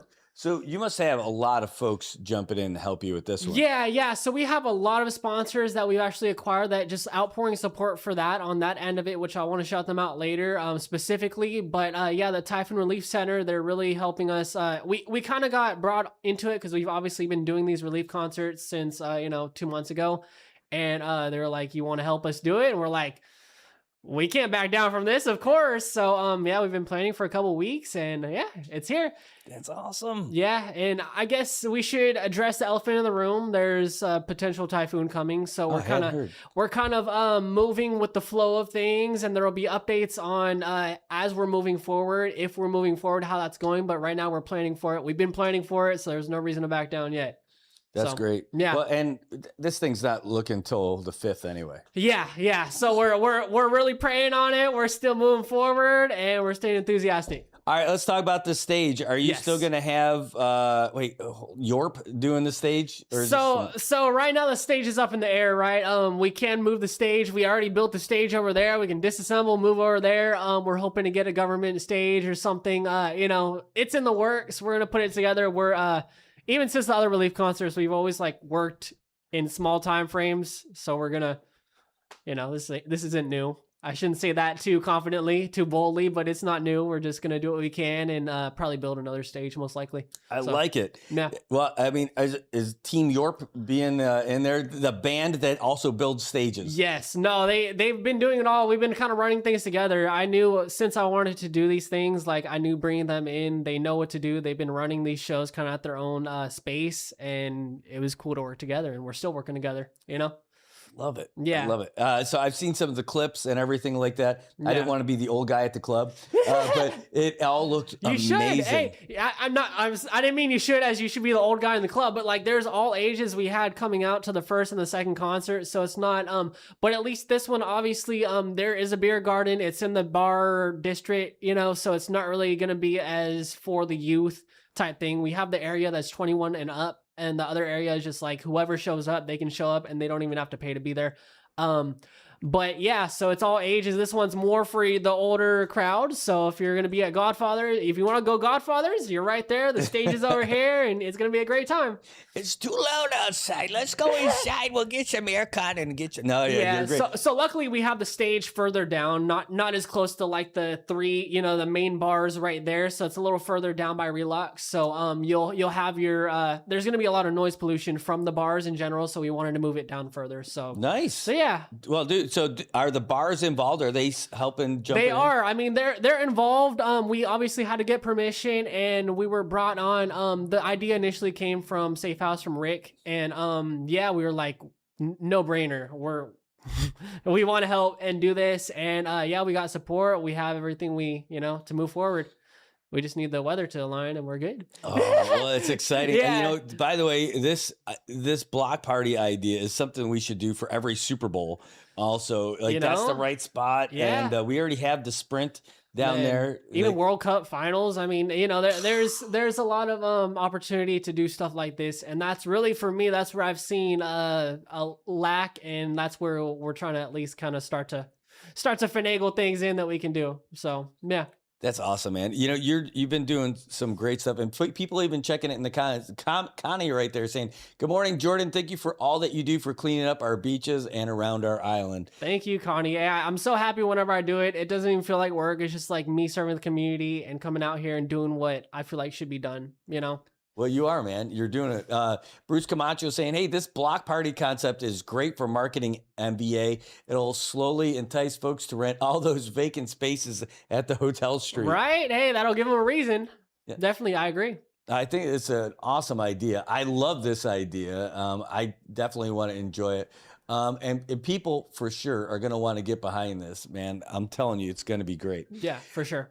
So there's still more info that's coming out, but you got the bars on board. So yeah, more info. Yeah, so we have a couple other acts. It's less focused on the music, more on the the whole vibe, the environment that night. I mean, in 10 p.m. to 2 a.m., it's going to be really active out there and really good vibes. So that's gonna, that used to be my hunting grounds when I used to be out late. Yes. Now that is I'm like in bed. Yeah, man. I'm old, but I will try to be all right and be up and all that stuff. Yeah, yeah. Personally, I don't even drink, so I'm going to be in the root beer garden. Once in the beer garden, so catch me in the root beer garden. I love it. Yes, sir. So it's $5. The benefit is the volunteer. Yeah, so it's going straight to the Typhoon Relief Center, and of course I can't give specific what that money goes towards. But of course, like recovery efforts do take money, and we're trying to fundraise to keep moving forward with recovery efforts. And obviously, as you see storms coming, there's recovery efforts that continue to be a need. So it goes towards that. Nice. Did you get like any of the like the beer distributors or anything to? Yeah, so right now we're working to get Marpac on board. But as of right now, I mean, can I go through my sponsors right now Please to thank do. them? And Let's talk about it. Yeah, so And if your name's not on this list, it should be. yes, so we have a lot more support pending right now because we're moving very quickly and on a time crunch. But right now, I want to thank Brabu, Java Joe's, Wild Bills, CTSI Logistics, Saipan Ice and Water Co., Wild Bills. Oh, sorry, I said Wild Bills. Thanks twice, but Wild Bills, you're awesome. You have great burgers.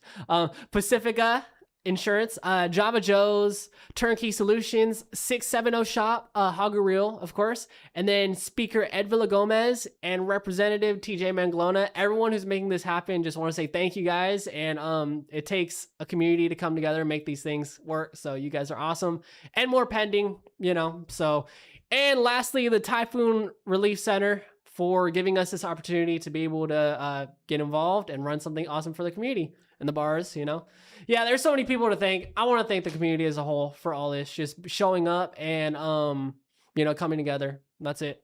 Oh, man. Well, yeah. You guys have been doing great stuff together with all the teams that you... And by the way, I love that when you're doing those cleanups, people started joining you. Yes. It's like Forrest Gump when he started running by himself and all of a sudden people started following. You started doing this and you got your teams coming in with 100%, 100%. I mean, that just goes to prove that like you just kind of like start here and then you don't see where it's going to get to as far as like you might get a team going with you. You might get funding and sponsors. It could even turn into a nonprofit of cleaning up the island like that. That's really, my mind goes there and I'm like, this is inspirational, but anything you want to do, you kind of just start here and don't even look at where it could go, but eventually it'll just naturally, start to grow. And I've seen so much support of like you said, people hopping in, wanting to help from working with Mina, as well as just random friends of mine hopping in my DMs like, hey, when are you cleaning up? Can I come clean up with you? And it's just, it really does, you don't realize it until it's happening. But it all started from that one little action. But that's so awesome. That's my David Goggins spiel. Yeah.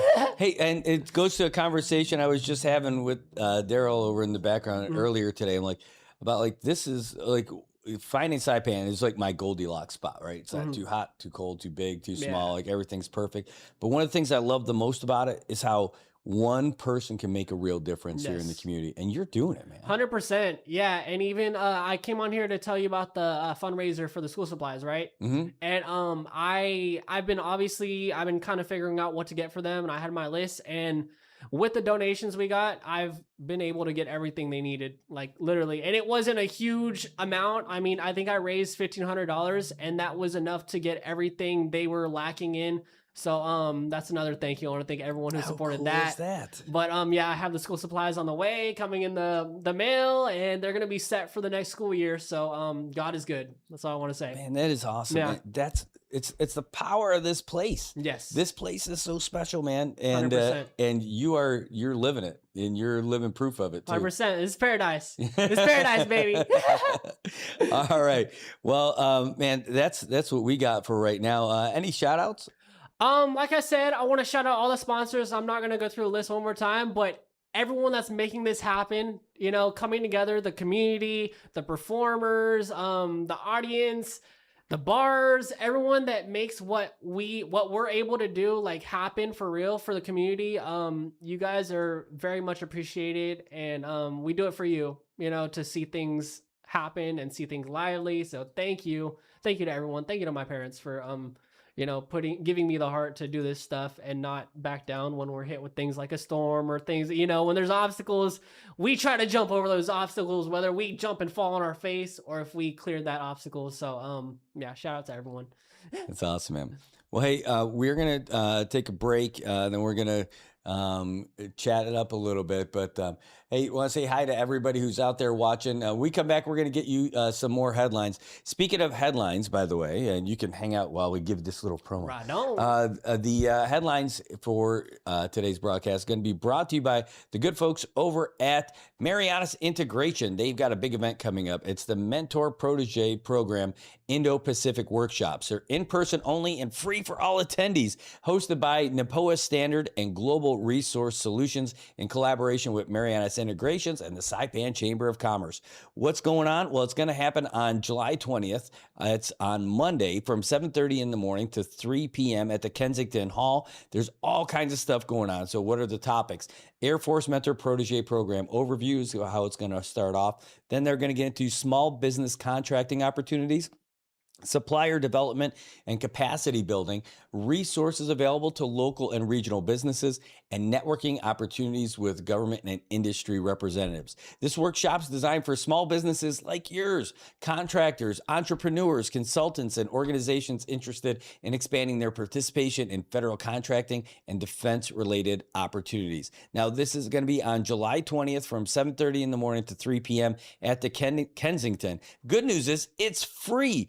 But you can't just stroll in. You've got to register for this event, and you could do it by contacting folks at the Saipan Chamber of Commerce.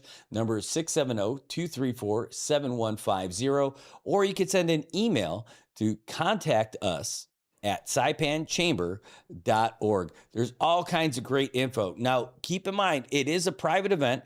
Event security reserves the right to deny entry to or remove anyone or any individual whose behavior is deemed disruptive, threatening, unsafe, or otherwise inconsistent with the purpose of the event. So registration or RSVP also does not guarantee your admission. So you want to make sure you get in and you can learn so that you can get some real practical stuff out of this. So don't miss out. Again, you call the chamber at 234-7150. Also, today is the Saipan Chamber of Commerce General Membership Meeting. That means it's going to be up there at the Kensington as well. You got lunch plans today? No? You want to go? Be my guest over there, get some lunch over at Kensington? What time? Saipan Chamber of Commerce. We got to be up there like around 11:30-ish.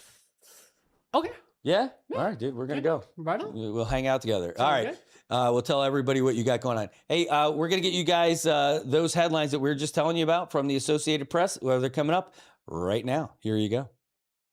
AP News, I'm Ben Thomas.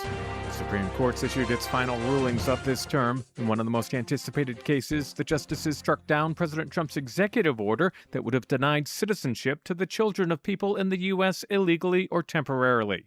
Mark Sherman has more. 6 justices were in the majority. 3 justices would have allowed the restrictions to take effect. Chief Justice John Roberts, writing for the court, said that the 14th Amendment to the Constitution, which was adopted after the Civil War and meant to give citizenship to formerly enslaved people, also extends citizenship to just about anyone born in this country. The exceptions are, for instance, children of diplomats. President Trump expressed his disappointment with the outcome in a Truth Social post, but he said that Congress could take care of this and it would not require a constitutional amendment. In fact, the majority's decision rested on constitutional grounds, and normally it takes an amendment to the Constitution to overcome a court decision based on the Constitution. In other rulings today, the Supreme Court upheld state laws that prohibit transgender girls and women from playing on school sports teams, and the justices struck down limits on party spending in federal elections. Meantime, President Trump's announced that Republicans will hold their first-ever national convention ahead of midterm elections. It'll be held in Dallas on September 9th and 10th, aiming to boost turnout in races that will decide control of Congress. Colorado Democrats are holding primaries today, a number pitting younger, further left candidates against more traditional Democrats. Intense heat and humidity have been baking Midwest and Great Lakes states. The National Weather Service says conditions are dangerous, with the heat index exceeding 100 degrees in places. There's no immediate relief in sight for the region, and the heat is spreading eastward. This is AP News.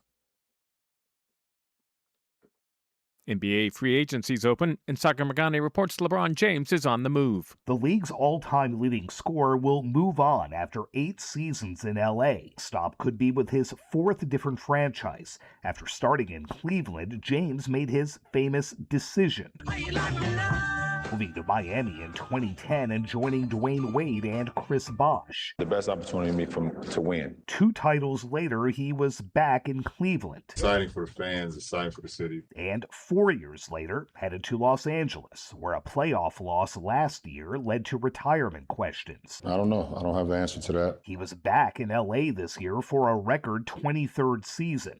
James now has a slew of options, including Golden State, where he's close with Coach Steve Kerr, Steph Curry, and Draymond Green. I'm Sagar Magani. The latest at apnews.com. I'm Ben Thomas. Thanks for listening.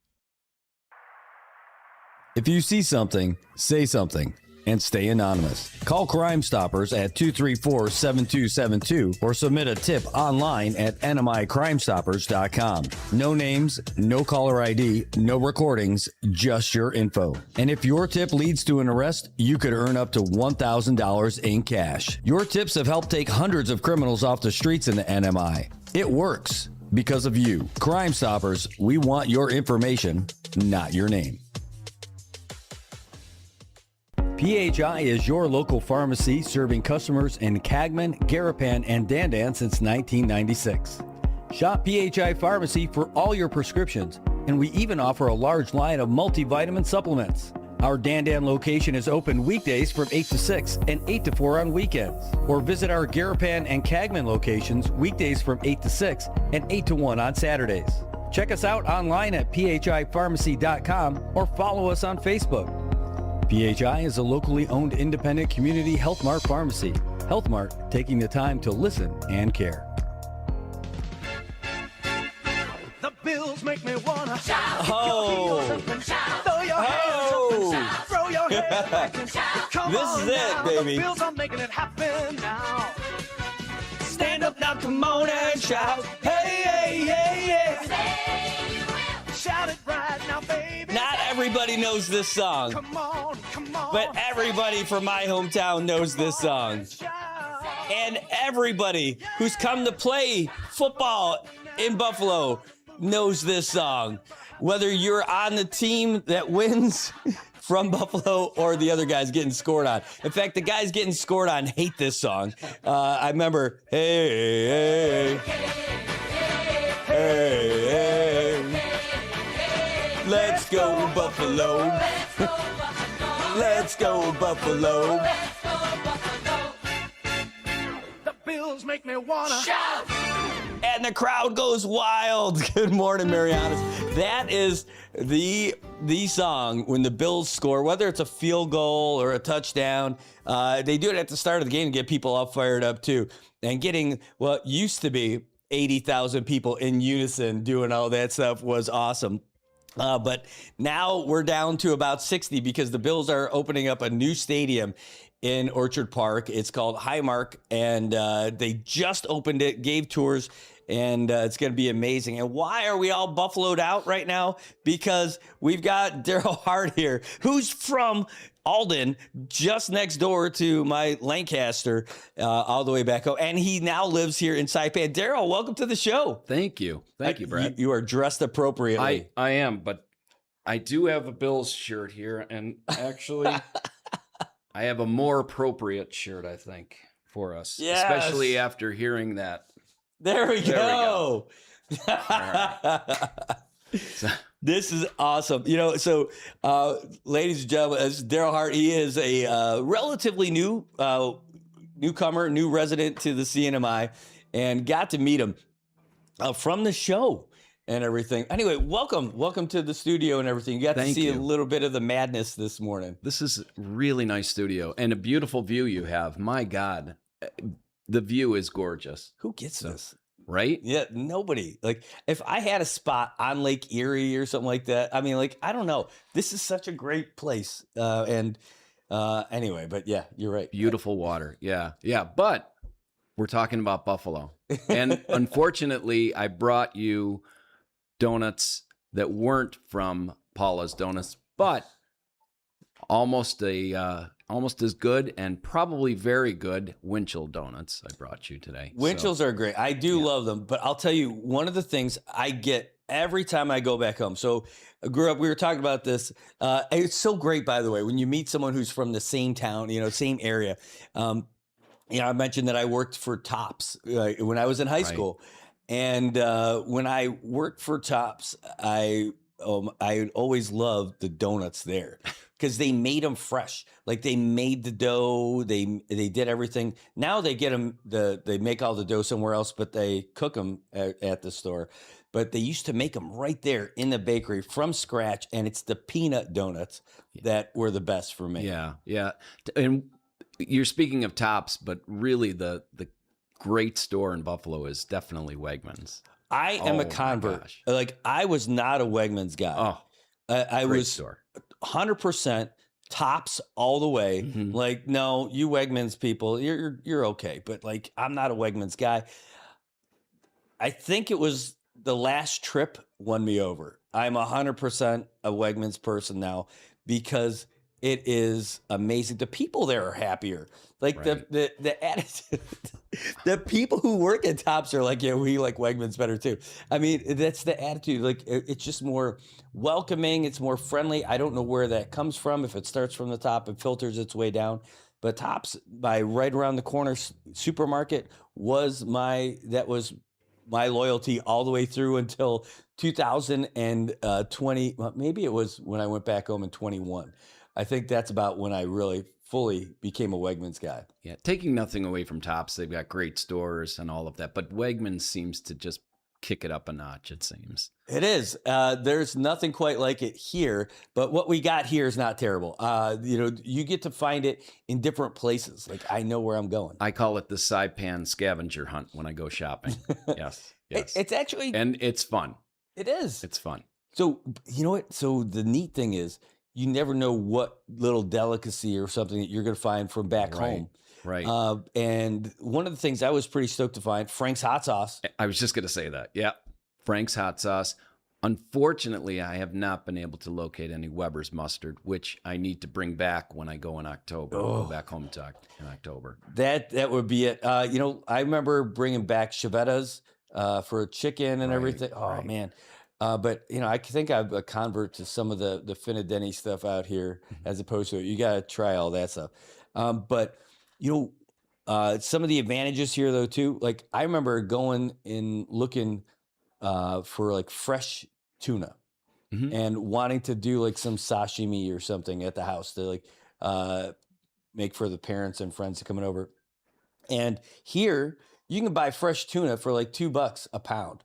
Or $2.50 a pound that just got caught, right? Right. There, it was like $18 a pound. Yeah. For probably something that was frozen, that was thawed out and everything. Yeah. Yeah. It's pretty much, it's amazing. It's amazing. When we went to Alaska and we had the halibut and the salmon in Alaska, there is no better place to have those two fish. In Alaska, same thing here. You have fresh fish, which is amazing because we're right here and we're blessed with such a great ocean here. So it's food. Wonderful. We are surrounded by food. Everything that's out there in the water is amazing. And then even the trees here. I mean, you came here you had the perfect timing to see no food because all the bananas, the mangoes, the avocados, even the pineapples growing, the coconuts, like everything was gone by about and laying on the ground. Mountain apples that we got, the little citrus stuff on our trees, everything's pretty much on the ground if there's even a tree there anymore. Yeah. But outside of super typhoons that hang out for like 3 days, this place has it all over the place. Soursop, man. But that's something you're going to come to appreciate the longer you're here. So the cucumbers are great. I can find cucumbers anywhere. So I have my own little garden on my patio, and I'm not growing any cucumbers or anything like that because I can find them in the stores so easily and inexpensive. Limes are the things that I cannot find. Really? Limes are tough. Well, So- they have little calamansis and stuff like that. We got to wait and see what the trees look like. None of our stuff has started to grow back yet, except for the leaves and all that. But not even like the little baby little citruses and stuff like that. Yeah, because it's hard to make a margarita with Yeah. a lemon. It just doesn't work too well. So Well, we'll get there. We'll get there. By the way, what do you got? We got to see this flag here too. So this is a Bills flag here that I got at one of the Bills games. Oh, I love it. So that was shortly after the Pagulas took over the team after Ralph Wilson passed away. We went to a game and we picked that up. And of course, my jersey. My kids gave me this for Father's Day a couple years ago. So it's an Allen jersey. If you don't know, Oh yeah, people should know this one. I hope so. Yeah, Leo's like, oh my God, I know, it's awesome. Bruce Camacho is like, hell yeah, he loves it too. So there is a Bills fan community out here. It's a small community, it is, but it's made up of some people who love the Bills now, and then a lot of people who are big Bills fans in the 90s in the Super Bowl runs and everything like that. 4 Super Bowl, the 4 heartbreaks. Yeah. Yeah. That was Did you tough. see the ESPN special, The Four Falls of Buffalo? No, I didn't. Oh, man, it's so well done. The Four Falls of Buffalo. Then they make it like the Niagara Falls kind of thing, right? And you've got all the greats from that era talk about what they went through, what they were going through, talk about the bickering Bills, like in between, like that after going to the AFC Championship against the Bengals in '88. And then they had that season where they lost in Cleveland in '89. Mm-hmm. That was the bickering Bills year. And then it was, bam, 90, 91, 92, 93 to the Super Bowl. And so it's really good. You hear all the inside stuff. They talk about what they did, what they didn't do.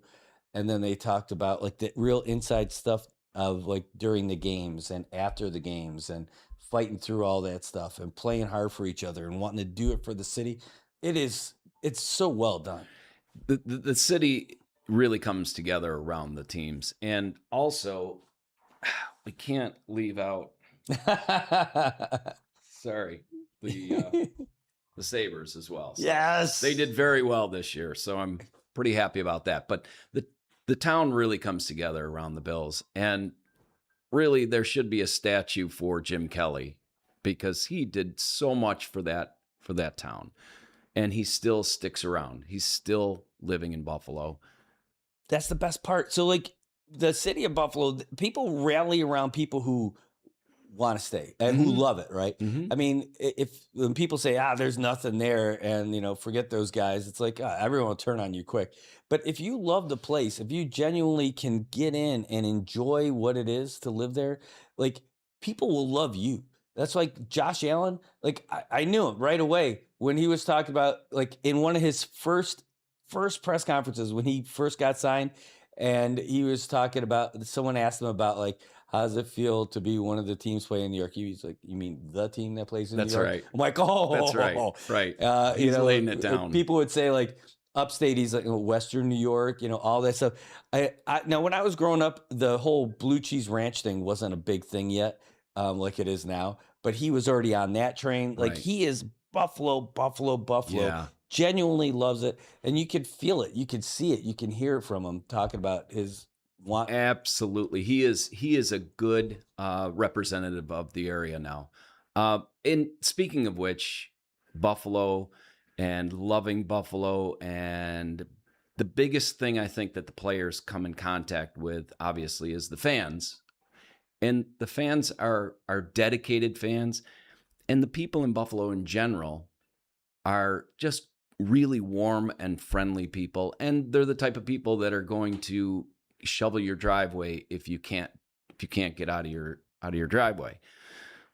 Coming here, I thought, oh, there's no better people in the world than Buffalo. And then I came here and this place is pretty good. This place is awesome. I mean, people that we've come in contact with have been so generous and have offered help consistently. So I feel like I'm back in Buffalo. except I don't have a snow shovel in the garage. So Thankfully. yeah. So that was one of the things that drew me to this place too, once I was here for a while. It reminded me, like, after the storms and how everyone comes together, was like after the snowstorms in Buffalo, everybody's helping the old folks with their driveway. I remember going up on other people's roofs to shovel it off because the snow was too heavy, right? Because people's roofs were collapsing, caving in.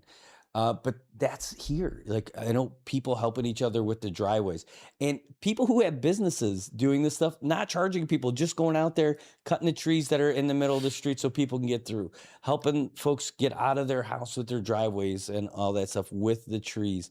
Like, there's something special about this place. Yeah, it's the same feel. I worked for a company for years where we would go out to some houses and actually take our high lifts and remove the snow so some people that are elderly could get out to the hospital or to wherever they needed to go, a doctor's appointment or whatnot. Just people come together and they just act really cool. It even, like with the Bills, there were people who went out to Josh Allen, got it with a snowmobile to get him so he can get to the plane and get to football games. Like, that was awesome. Right, exactly. Yeah. And speaking of Josh, what a great guy. I met him a few years ago. And I approached him and I asked him, I said, would you mind? He's like, no, I'll take a picture with you. Come on, let's get a picture. Just a really cool dude, and you don't see that often with somebody that's a superstar. He's making millions of dollars, but who am I? But he knows that these are the people that support him. So he's a great dude. He really is. It's great to hear it. Now, hey, let's talk about you a little bit. So what brought you out here? And when did you get here and all that other stuff? Let's talk it all through. So I retired a couple of years ago, and my wife was working for the VA hospital in Buffalo. And we had kind of talked about, hey, wouldn't it be cool to have Christmas on an island? So we started looking at VA hospitals on different islands. We started with Hawaii, and then we went to Guam and looked at Guam.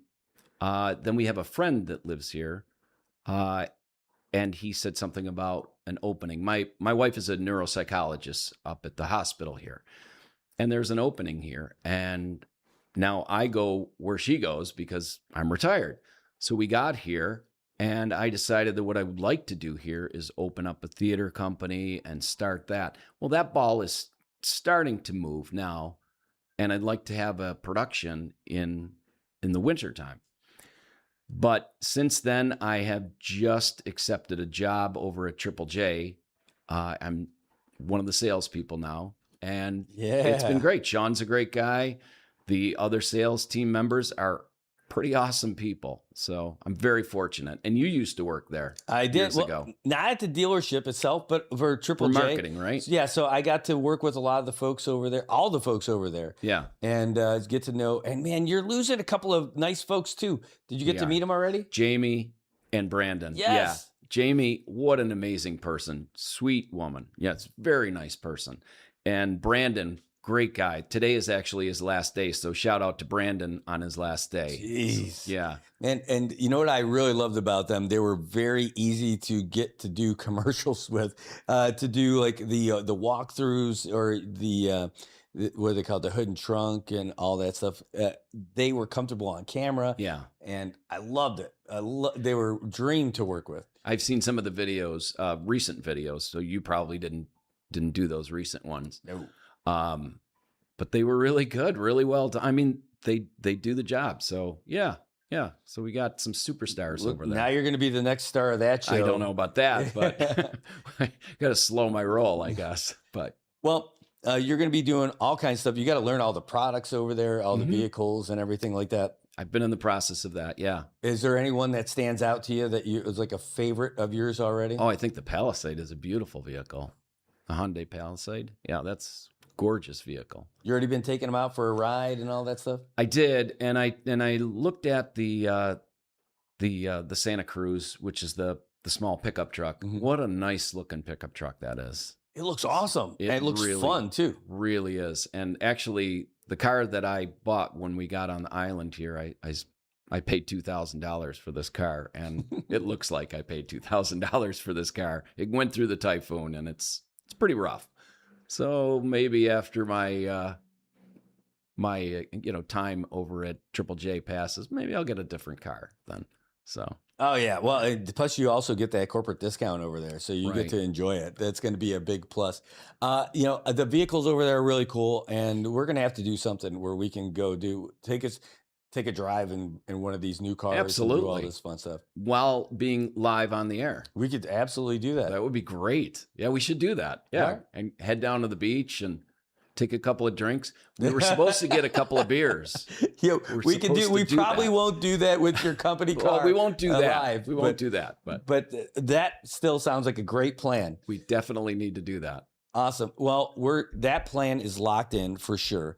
Did you already start over there? I did.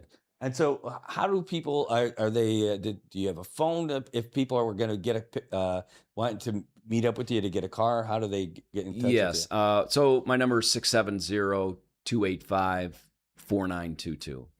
Yeah. All right, and that's that'll get you in the door. With Daryl, you end up getting a Bills fan to take you around. Right. Deal check with out that Daryl. stuff. Deal with Daryl. Deal with love Daryl. it. Yeah. I love it. There Yeah, you go. yeah. And so you're already there. What kind of days do you work? What kind of hours do you have all that figured out? So I'm there at 8:00 in the morning and about 5:00 or shortly thereafter, and then on Saturdays half a day. So yeah, and that's pretty much most everyone's schedule. So yeah, but we're open Saturday all day. Oh wow! Except for this Saturday, July 4th, Liberation. So we'll be closed. Yeah, Awesome. Yeah, and everything will be buttoned up on Friday night because of the impending storm. So All right. hopefully we won't get hit too hard. Yeah, hopefully, but at least why not ride it out in a great new vehicle from Triple J? There you go. There you go. Right. Right. So, great opportunity to meet some new folks and all that other stuff. You've been here now. I can't believe you got here right after the typhoon. Right. Right after. Oh my. Well, actually, my wife got here just before the typhoon. I had to wait because we had our dog. We had to ship our dog, so I had to cancel my flight plans and then wait for the dog to be picked up. He got stuck in Hawaii for 10 days. I got stuck in Buffalo, which isn't horrible because you guys were going through the typhoon, but I was concerned about my wife and everything that was happening here. And then finally I got here 2 weeks after the typhoon. So I got to meet this dog. This dog looks great. Oh, Frankie's awesome. Yeah. He's awesome. He's a good dog. Yeah. Yeah, you like him. Awesome. Well, hey, here's what we got going on today. We are going to be probably wrapping up a little bit. I just want to check to see if we have any other new updates weather-wise that came in. And so far, no. So that stuff's great. And then we got Chamber coming up. I just asked Jordan if he wants to join. What do? You got lunch plans already, or you're working today? I don't have lunch plans right now. You want to come? Be my guest? Absolutely. I'll come. All Yeah. right. So today is the Saipan Chamber of Commerce. It is the general membership meeting. It's typically the first Wednesday of every month. This is our first month back from the typhoon, so it should be fun. And again, we normally have like the committee updates. There's no committee updates today because CUC is going to give us the big update. So we're just going to sit back and enjoy it. But it'll give you an opportunity to meet some new folks. Absolutely. And And all that's that. what it's all about, meeting new people here. Even taking this position over at Triple J was more about meeting and being around new people and getting to know my neighbors. And now I am. And fortunately, I got to meet you as well. So, and Jordan, speaking of Jordan, I want whatever he's putting in his coffee. I feel like I'm Perry Como following Robin Williams in a interview here. He's got a lot of energy. He does. Good for him. He's a great dude. Yeah.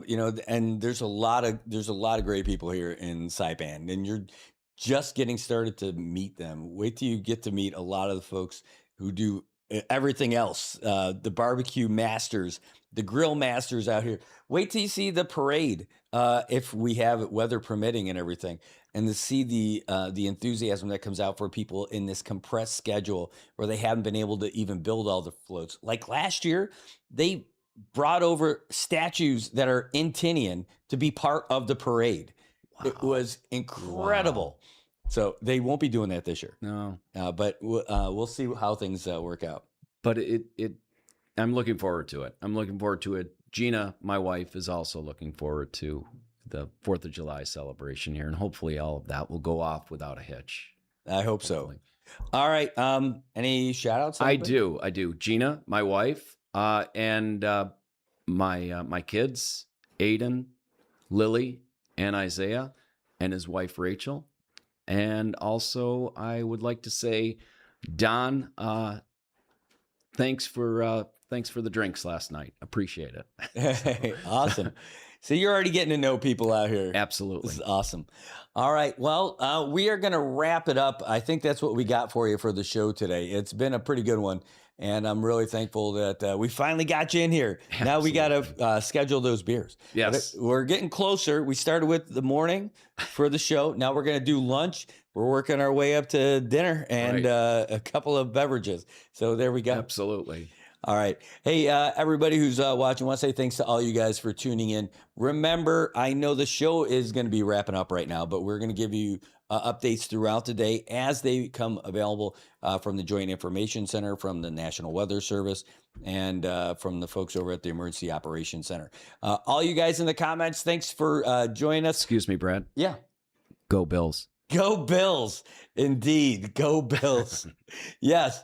And we will be back in with more updates throughout the day, especially after the Chamber General Membership meeting.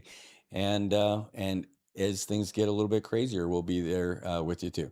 All right. Thanks for tuning in, everybody. We'll see you. Have a great day. I hope this one is your best one so far.